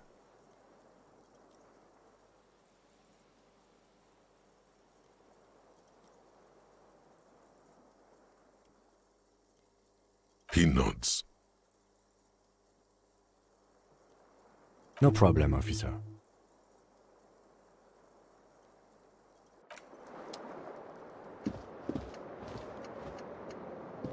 The fan stands still. The switch must be broken.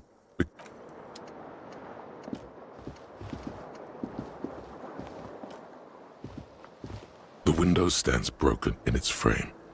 Cold wind, the morning light.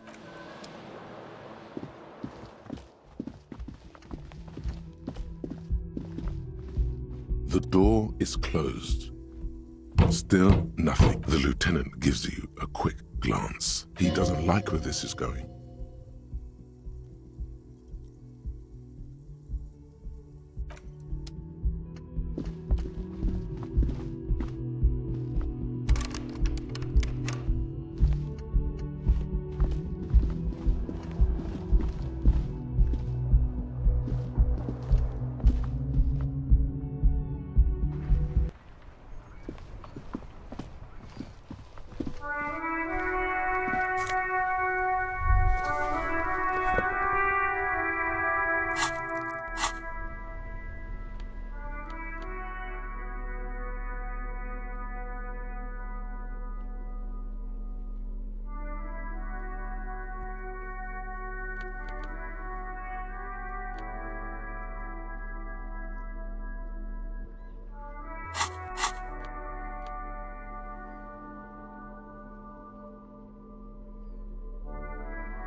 There they both are. Two identical shoes, both copiously green and indiscriminately snakeskin, read like two baby crocodiles.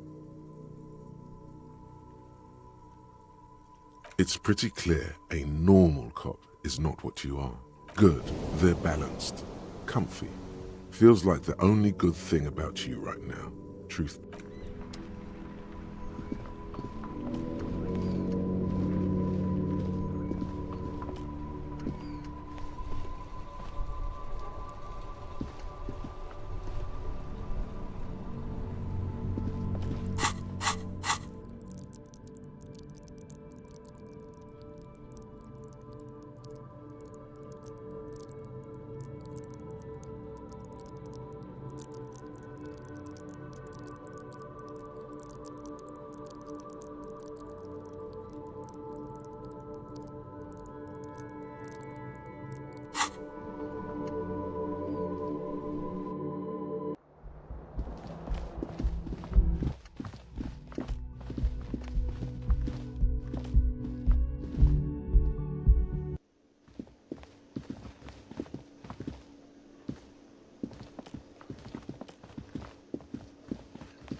The worker is in a deep slumber.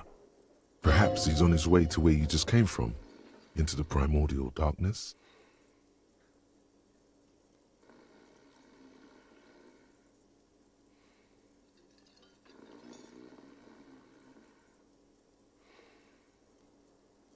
No idea. Looks like he works for Wild Pines, the logistics company who owns and operates the harbor. Possibly because there's a strike going on in the harbor. There's not much to do aside from drinking and sleeping.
The RCM in Martinez. What can I help you with? We don't see a lot of police around here, that's all. Of course. What can I help you with? Excuse me? She's uncomfortable. Maybe you should drop this line of questioning.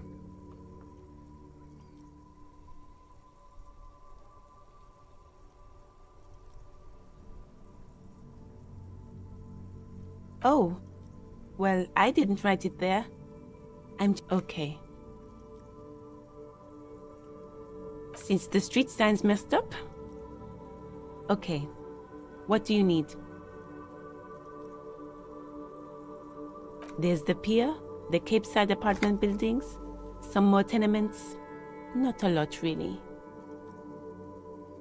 The harbor gates, some kind of commotion, I think. I don't follow the local politics. A fleet store, too.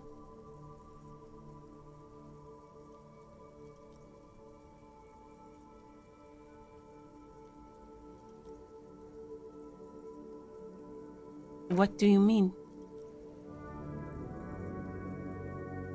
We're in Martinez, sir.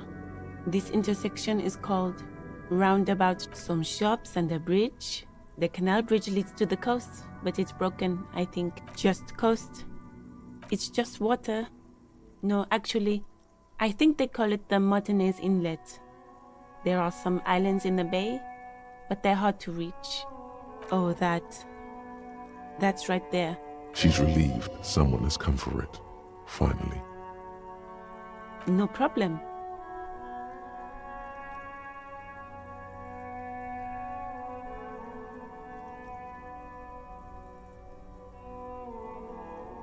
Me? I am just a gardener. I am working. I have a greenhouse in the yard there. There's discomfort. She stops mid-sentence. As you already know, there's a corpse there, hanging from a tree. Don't worry, miss. We are here to clean it up. Thank you. Of course. I won't hold you back. Her gloves. You get the feeling that you need them. You have a dead body to deal with after all. Sure, keep them. I have another pair.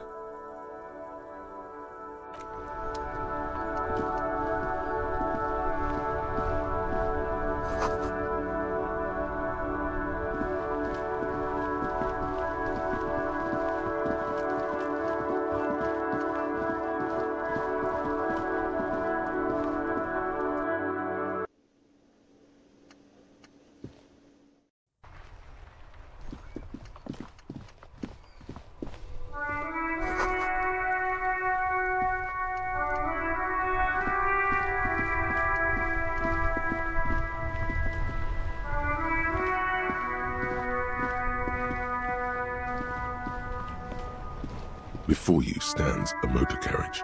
The bodywork is covered in blue and white livery, bearing the number 57. Vapor emanates from the large engine on the back of the vehicle. It hasn't had time to cool off yet.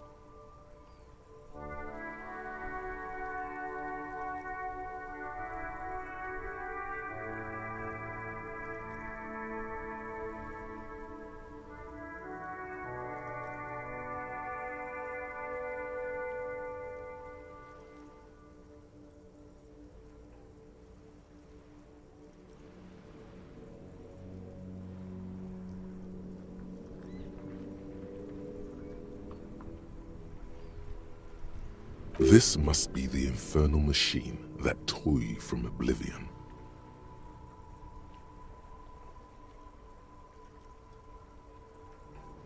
In the cabin, you are welcomed by a set of steering levers, a radio microphone on a hook, a pull-out toolbox under the seat, and the soft glow of the fuel preheater gauge.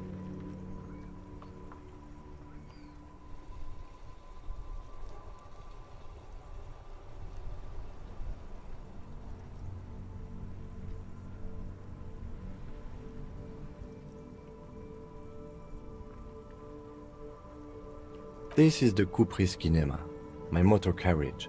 You can use the toolbox and the radio if you'd like. Motor carriage, motor carriage. Something bad with a motor carriage. A dark lump rises in your throat. Nothing. It's probably nothing. Forget I brought it up. Please proceed with the carefree lollygagging.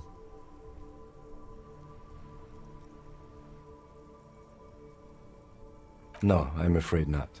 We have a murder case on our hands, remember? Yes, sorry about that. The Caprice Kinema does have a rather He says it with very badly concealed pride.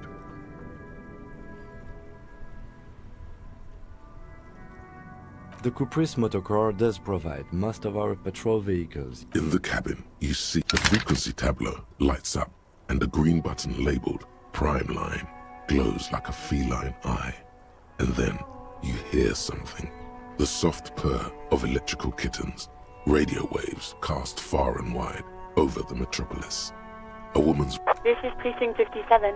Hello, Lieutenant. How may I... Hello, Alice. Please assist our colleague from the 41st Precinct here. Operating the radio is easy. Just be confident.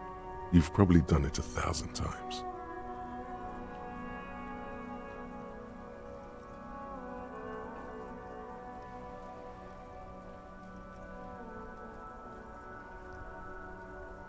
This is Officer Alice Demetri, Precinct 57. How may I assist you?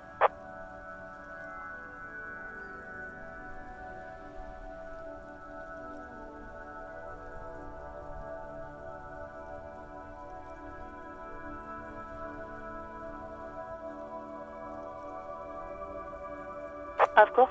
What is the number, officer?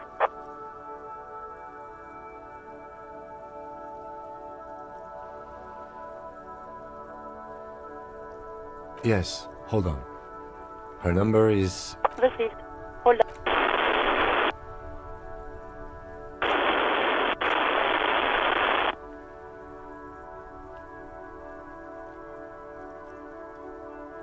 Lieutenant Kitsuragi slowly begins to tap a little rhythm with his... Officer, I have Sylvie Malaika on the line for you. Yes, hello?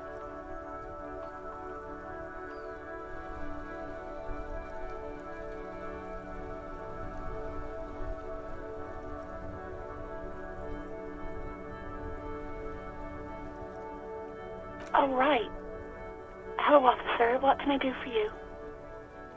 You can hear resentment in her tone. She's not thrilled to be talking to you again.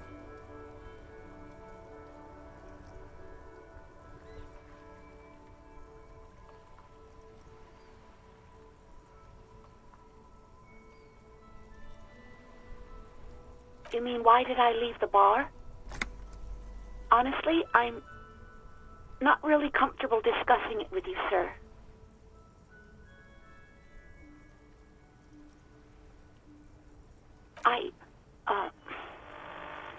Let's just say I left because I needed to get away from someone.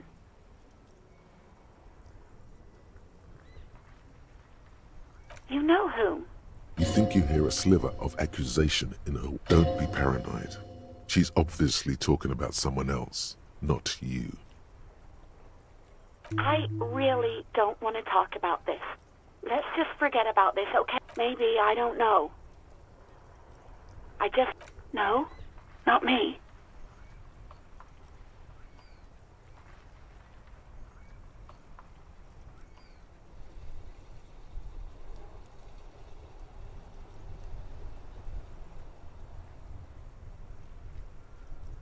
No, sorry.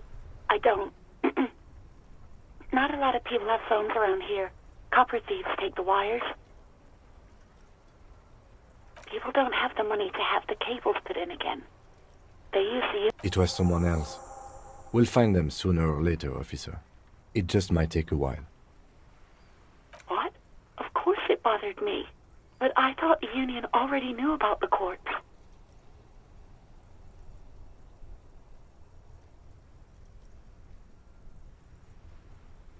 No one calls the police. The union would get angry. You know, what the union says goes. People listen to them and they take care of their own, which is like everyone here. Garbage.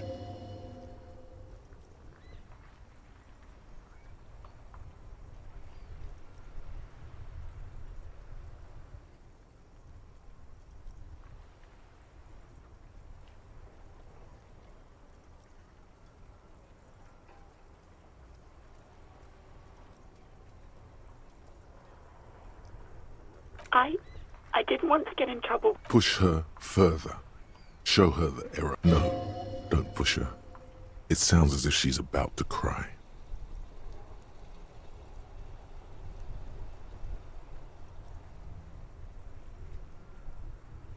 You do? Oh, what else can I do for you? Yeah, go on.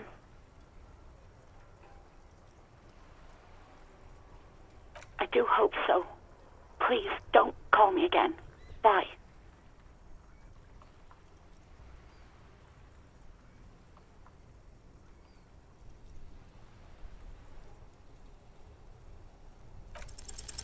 Yes, you have obviously done something to upset her at the Whirling in Rags, when she was still working there. I'm not mad, it's just... You were so drunk and so emotional all the time, and then the skua thing happened. It just made me want to quit.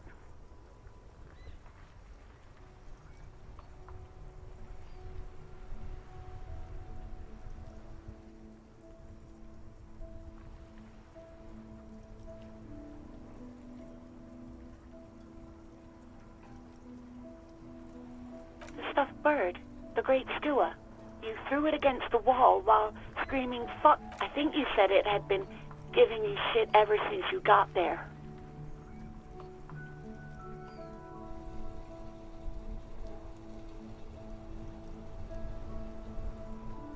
Yes, well...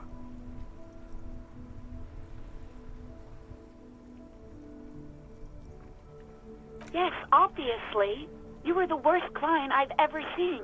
And I have seen so many I've had sailors fighting, union guys grabbing my ass, kids stealing booze. Once a guy was glued to the karaoke machine every night for 2 months. But you...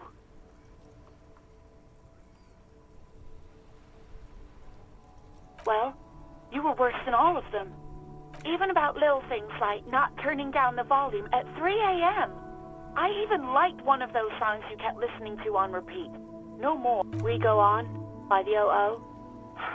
I can't listen to it anymore. You've turned it into a parody. To hell with that song. Then there was your room. Your project. An experiment to see how bad it can... I tried to send the cleaner, but you wouldn't let me. Threatened to make me understand. I had no idea what you meant, and I don't want to know.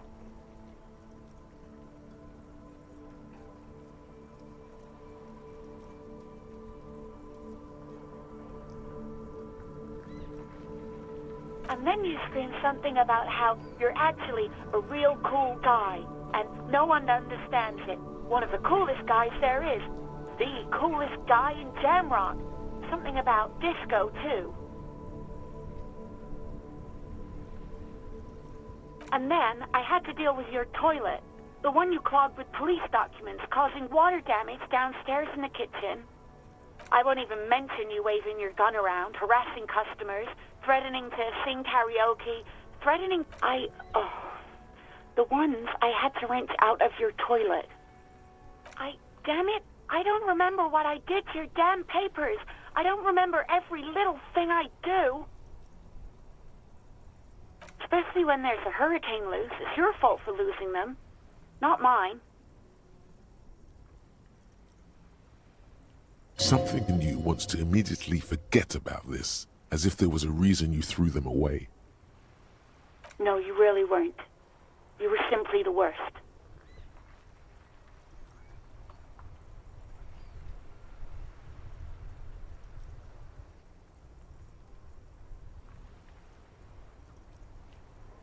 God, I knew I shouldn't have brought it up. Just try not to call me again, and let's pretend it never happened. All sorts of things. From disco, rock too. So much disco and rock. Yes, that's the one you like to sing along to the most. The later it got, the... Interesting. You still have to find a copy, though, before you can blast it. You hear a sigh of relief on the other end of the radio. Wordless. Anything else I can help you with, officer?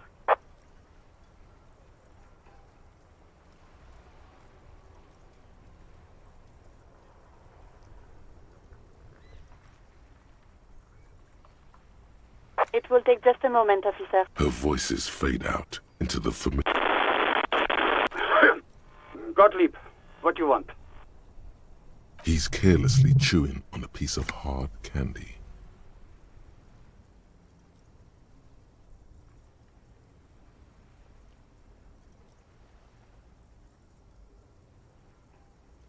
Oh, it's you.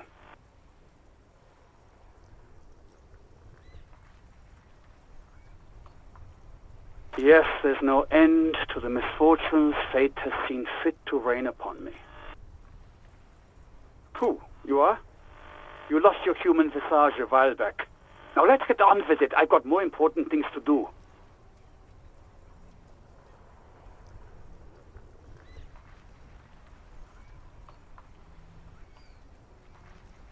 With all the damage you've been dealing yourself with drugs and alcohol, I'm not surprised. There is no surprise in his voice, only careless superiority. What else? I'm not a brain doctor. Look on the bright side, you've got a whole new life now. It's hard to say if he doesn't believe you, or doesn't care.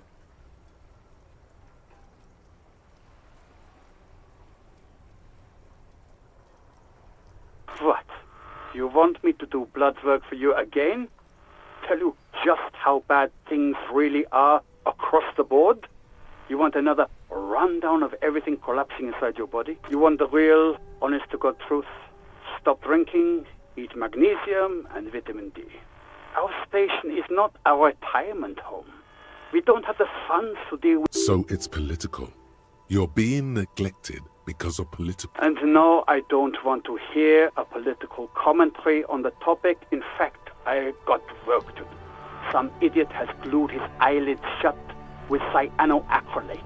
It's not fucking cryoacrylate. It's super glue, Doc.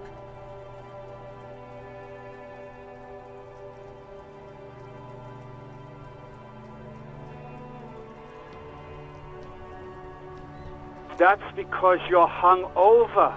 Even the radio waves coming from your direction smell like liquor. Do you feel like your eyes are twitching too? That's the tiny vessels pulsating from high blood pressure, stupid officer. You might be sustaining permanent damage to your vision as we speak. Not much I can do about it. I'm the busy kind. It's not life-threatening, just... And you survived it. Congratulations. Even better. Anything else? I wouldn't worry about that. Officers your age... Accept it. The body is an object, and objects break down. Do what good you can with yours.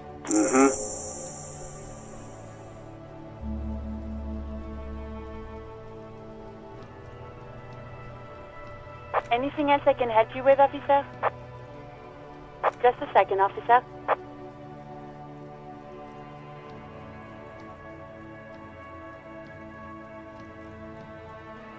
10-2, 10-5. This is 41st, come in, over. A scrawny old man sits in a dusty cubicle, smoking, with a large white rectangle sewn on his vest. In front of him is a box-shaped apparatus with an array of wires and antennas. The radio switchboard.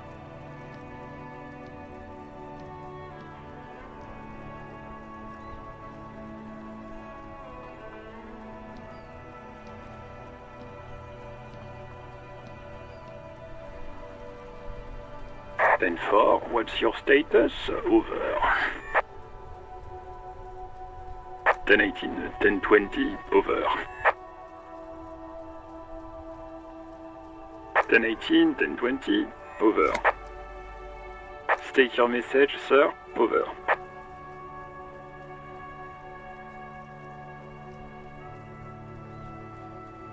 10-9, repeat message, over. 10-4, message received. This is a very serious situation. I need to... Is it him? What does he want? Says he lost his badge and needs to report it. He what? He lost his badge? This is Communication Officer Jules Pidieux. You mean your partner? Over. What is he saying? He's asking who you are. I'm his goddamn partner. It's your partner, Satellite Officer Vitmar, sir. Over. Did he lose his memory along with his fucking badge?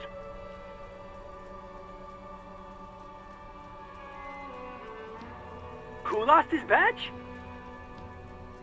Dick fucking Mullen. Who do you think? It's Officer Dick Mullen from the bestseller Dick Mullen and the Lost Identity.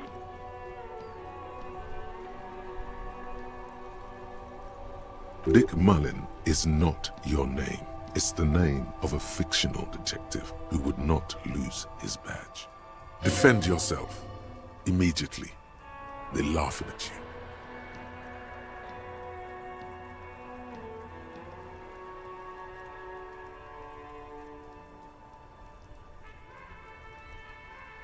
you. He says this has probably happened to other policemen. Oh, God damn it! Is he fucking kidding? The whole station's gonna be... Satellite Officer Vikmar is wondering if you might be joking and adds that this tarnishes the reputation of the entire station. Mullen dicked us.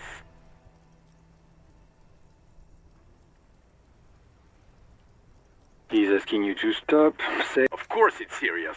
He lost his fucking badge.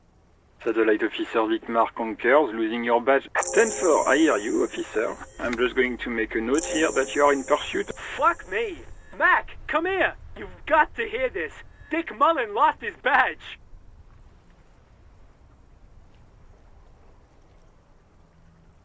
What's going on? Supercop here lost his badge. He lost his what now? His badge. He lost his goddamn fucking badge.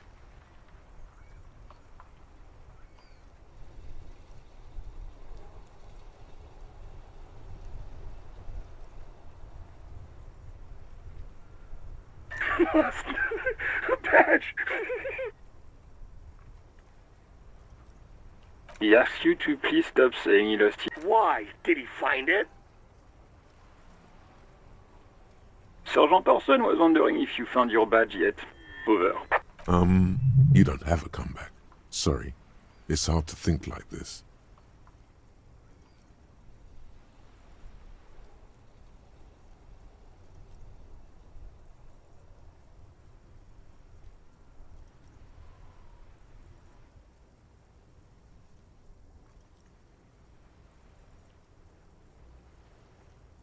He's not replying.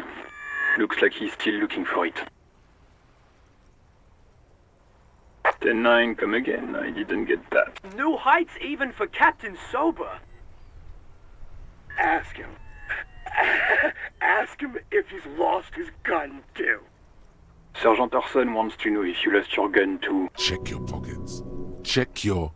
Holy fuck. You don't know where it is, do you?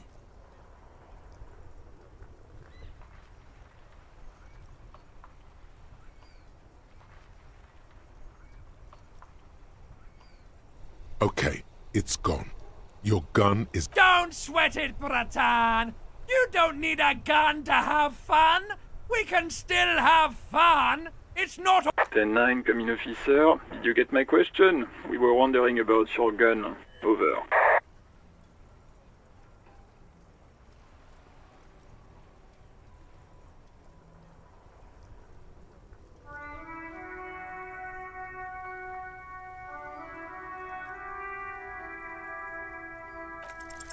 Lying over the phone, it's easy. Just say it like it's the truth, and then it becomes it.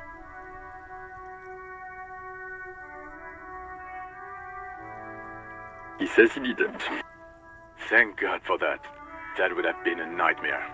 I don't even want to imagine the poor prick who has to relay that kind of news to the... Losing his badge is bad enough. Tell him to find it, and fast. We can't have some gangbanger running around with it. We're all glad to hear you've not lost your gun, officer. You need further assistance. Over.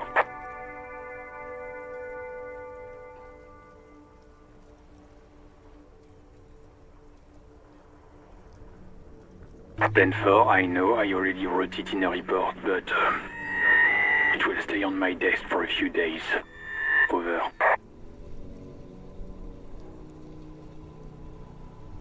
10-4, I hear you.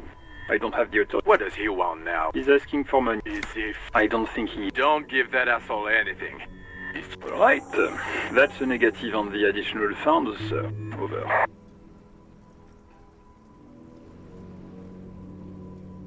He says it's important. He isn't getting a red cent. Request denied, sir. Over. He says he's in trouble. Doesn't have a plan. Well, I guess he'd better crack the case before Sun. Vikmar said... Enough, officer. This begging is below your dignity.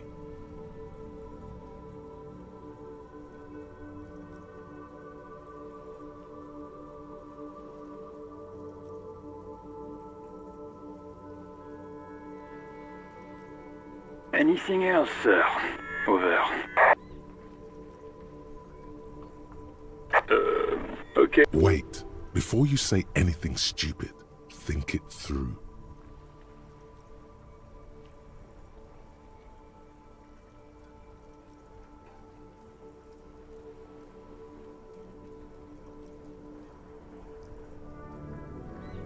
Be smart about this. Ask if he's there alone. 10-4, sir, I'm not hearing your question.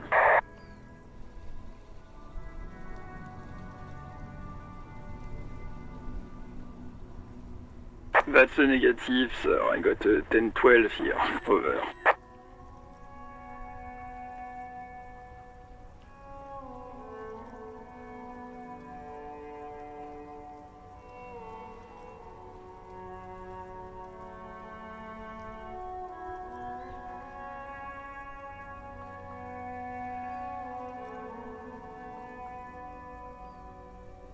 What? What is it? He wants to verify the information on his badge. But of course, it says Dick Mullen, High General of the Revacholian Cavalry. Tell him to stop wasting time. What do you need, sir? Over. 10-9, repeat message. I didn't get that, sir. Over. Sir, I will not have you talk to me in this manner. Over. What?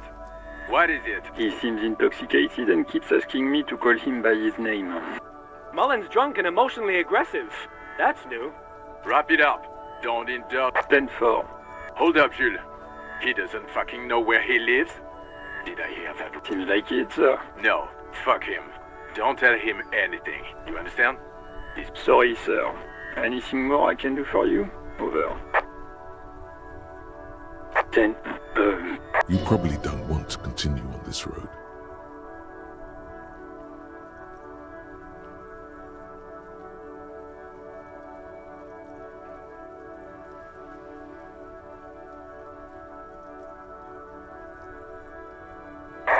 No, sir, I haven't.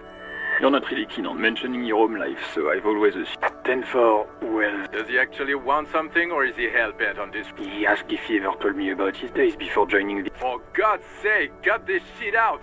Tell him to stop Sir, Satellite Officer Vicmar says... So, was there anything else? Understood, sir. Over. Okay. Wait. Before you say anything, you're going to be looking at a straitjacket if you tell everyone you lost your memory. Be smart. 10-4, sir, I'm not hearing your question.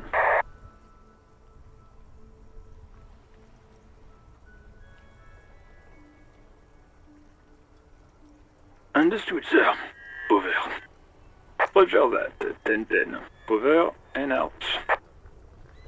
18 kilometers to the south, in the 41st Precinct's relay booth, a small crowd has gathered around Communication Officer Jules Oldboy Pidier, around a dozen cops.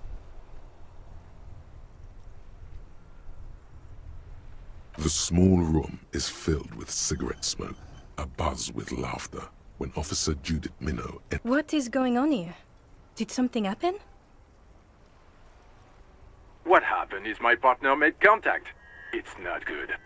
He's lost his badge and his sidearm. Mac, the torso Torson, is finger-fucking his fist, laughing hoarsely and apparently telling some dirty story to his partner, Chester McLean. Yeah, Mullen was fucked, alright. Sounded fucking drunk to me.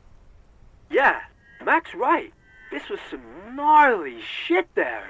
I mean, before he started begging for money, it was...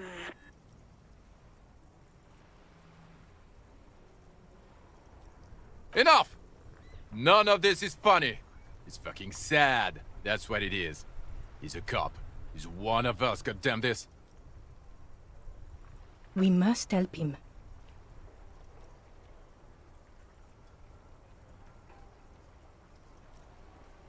Yeah?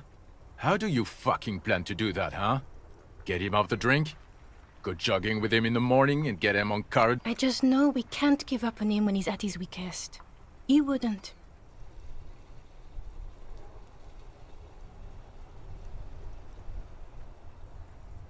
Mac, man the door. You know what he told me? I don't want to get better. I want to get worse. Those were his words.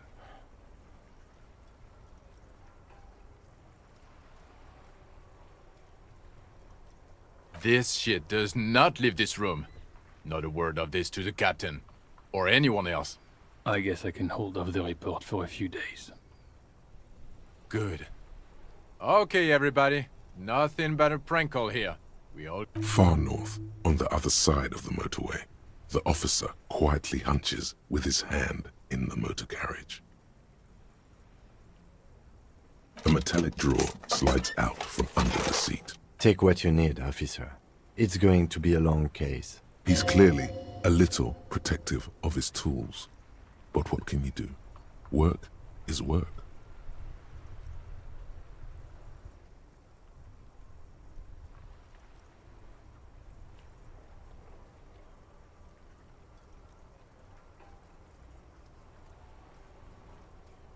The pry bar feels nice and cold in your hand, useful for opening all sorts of doors and lids. The handles are long and it's robust, weatherproof, and lets you see things in the dark you would otherwise miss.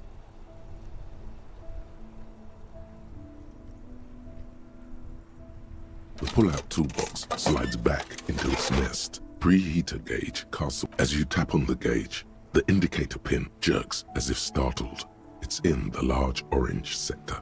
There's no use pressing the heat button. It won't start without the ignition key. Translation. We're not going anywhere right now. Alternative translation. Don't even think you can drive my MC.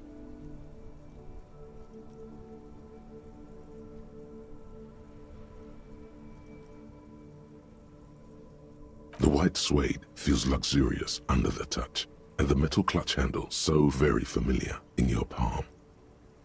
This is Precinct 57. How may I assist you? Just a moment. 10-4, come in, officer. Over. Roger that. 10-10, over.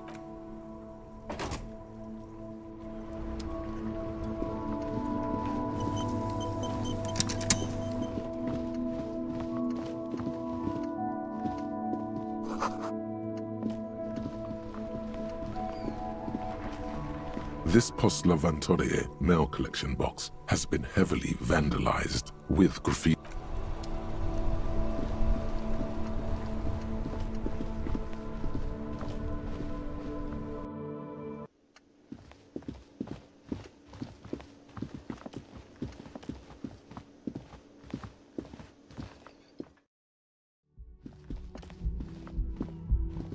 The door is closed.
The door is closed. This door can still... The lieutenant gives you a quick... He doesn't like where this is going.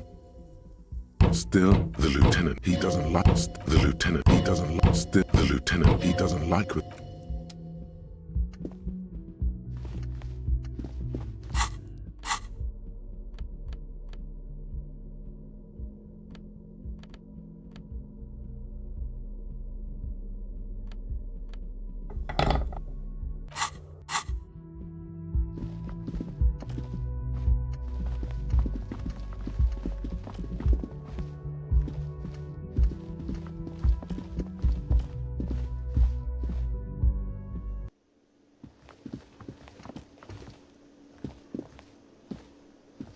Yes?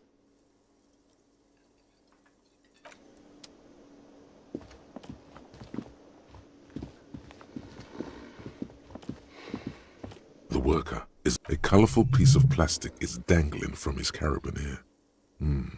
Makes your fingers itch. It's a dock worker's ID, doubling as a shift card and a job permit. A young, able-bodied man stares back at you from the photo. Santiago S. John.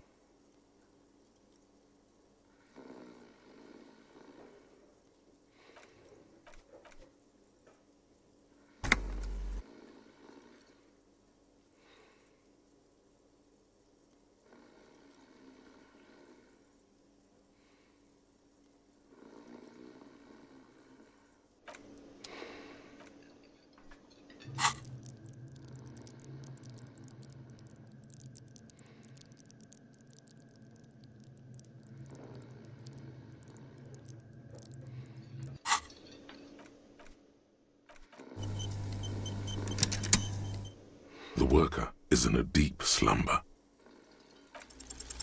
Your fingers find their way into the shackle, flicking open its spring-loaded gate. The man emits a loud snore. Is he about to wake up? Doesn't look like it, but you never know. Are you positive that what you're doing here is proper police conduct? You can still leave and do nothing.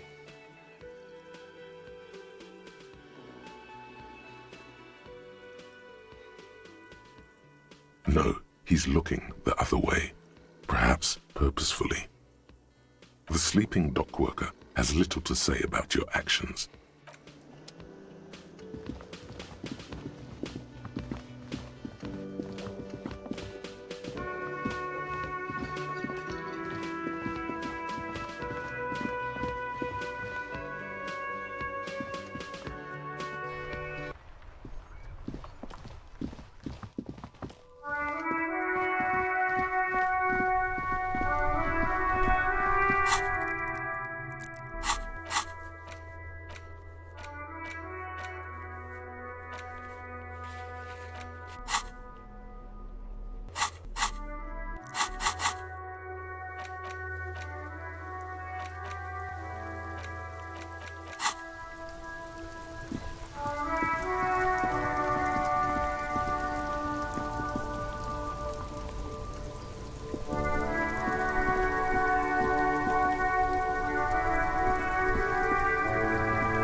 A simple little cadence.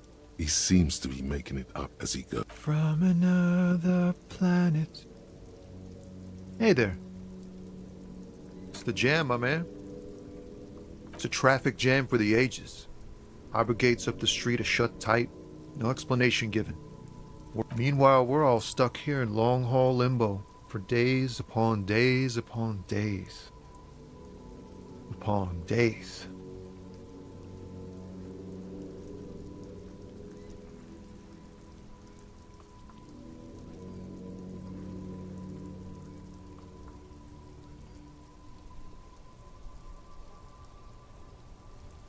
Yeah.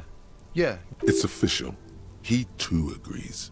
This is the antechamber of the afterlife. Feels like forever. Like I was born on this here roundabout and this was all I ever knew. Just me and the metal and the tires, the oil and the fumes of mazout.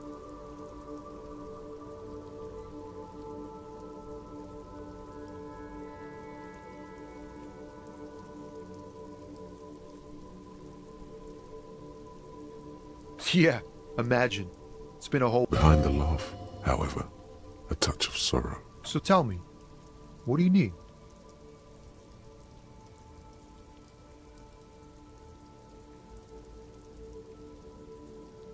It's like, whatever's going on over at the docks. Workers got a blockade set up, making demands, no way in or out. Some pretty wild stuff, I hear. Like a giant new power crane in half the company? I forget what exactly. Good on them, I guess. I've heard talk there's a company rep in town, too. Like, a strike negotiator type. Ah, yes, from the Wild Pines. We'll meet her soon enough, I'm sure. They want to keep that money flowing in, my man. Ka-ching. Anything else? Us lorry drivers. Camionneurs. You still hang around here waiting for this mess to end. Most have scurried off somewhere to get drunk or high. Or laid. Not my thing. Chasing transient pleasures is a drag these days. I prefer the examined life now. Thinking, reflect. He tries his best to look nonchalant, but there's a rigidity in him, as if trying to conceal something warm and deep beneath a cool exterior.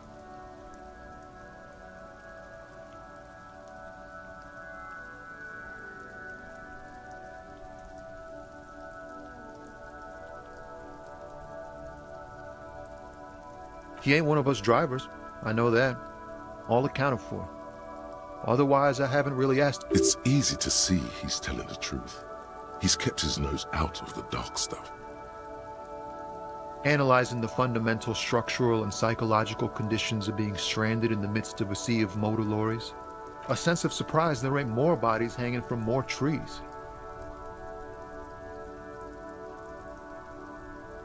Oh, high-grade narcotics, illegal firearms, stuff like that. Time to arrest him.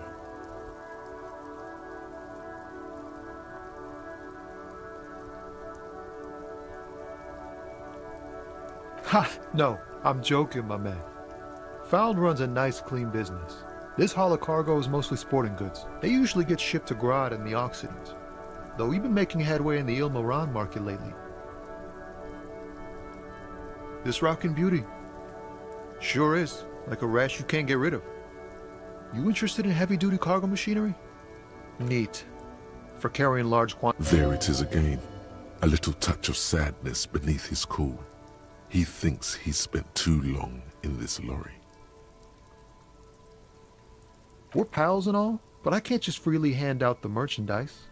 The bosses won't be happy.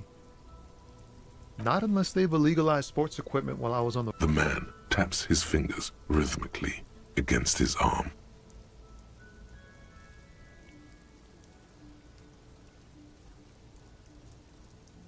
Huh? Oh. No, I ain't got any money. The bosses, man.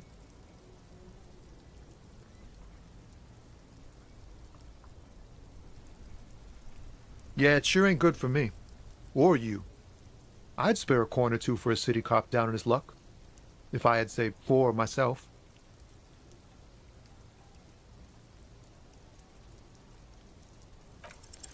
Ease into it. Don't go too far. This seems like a personal matter.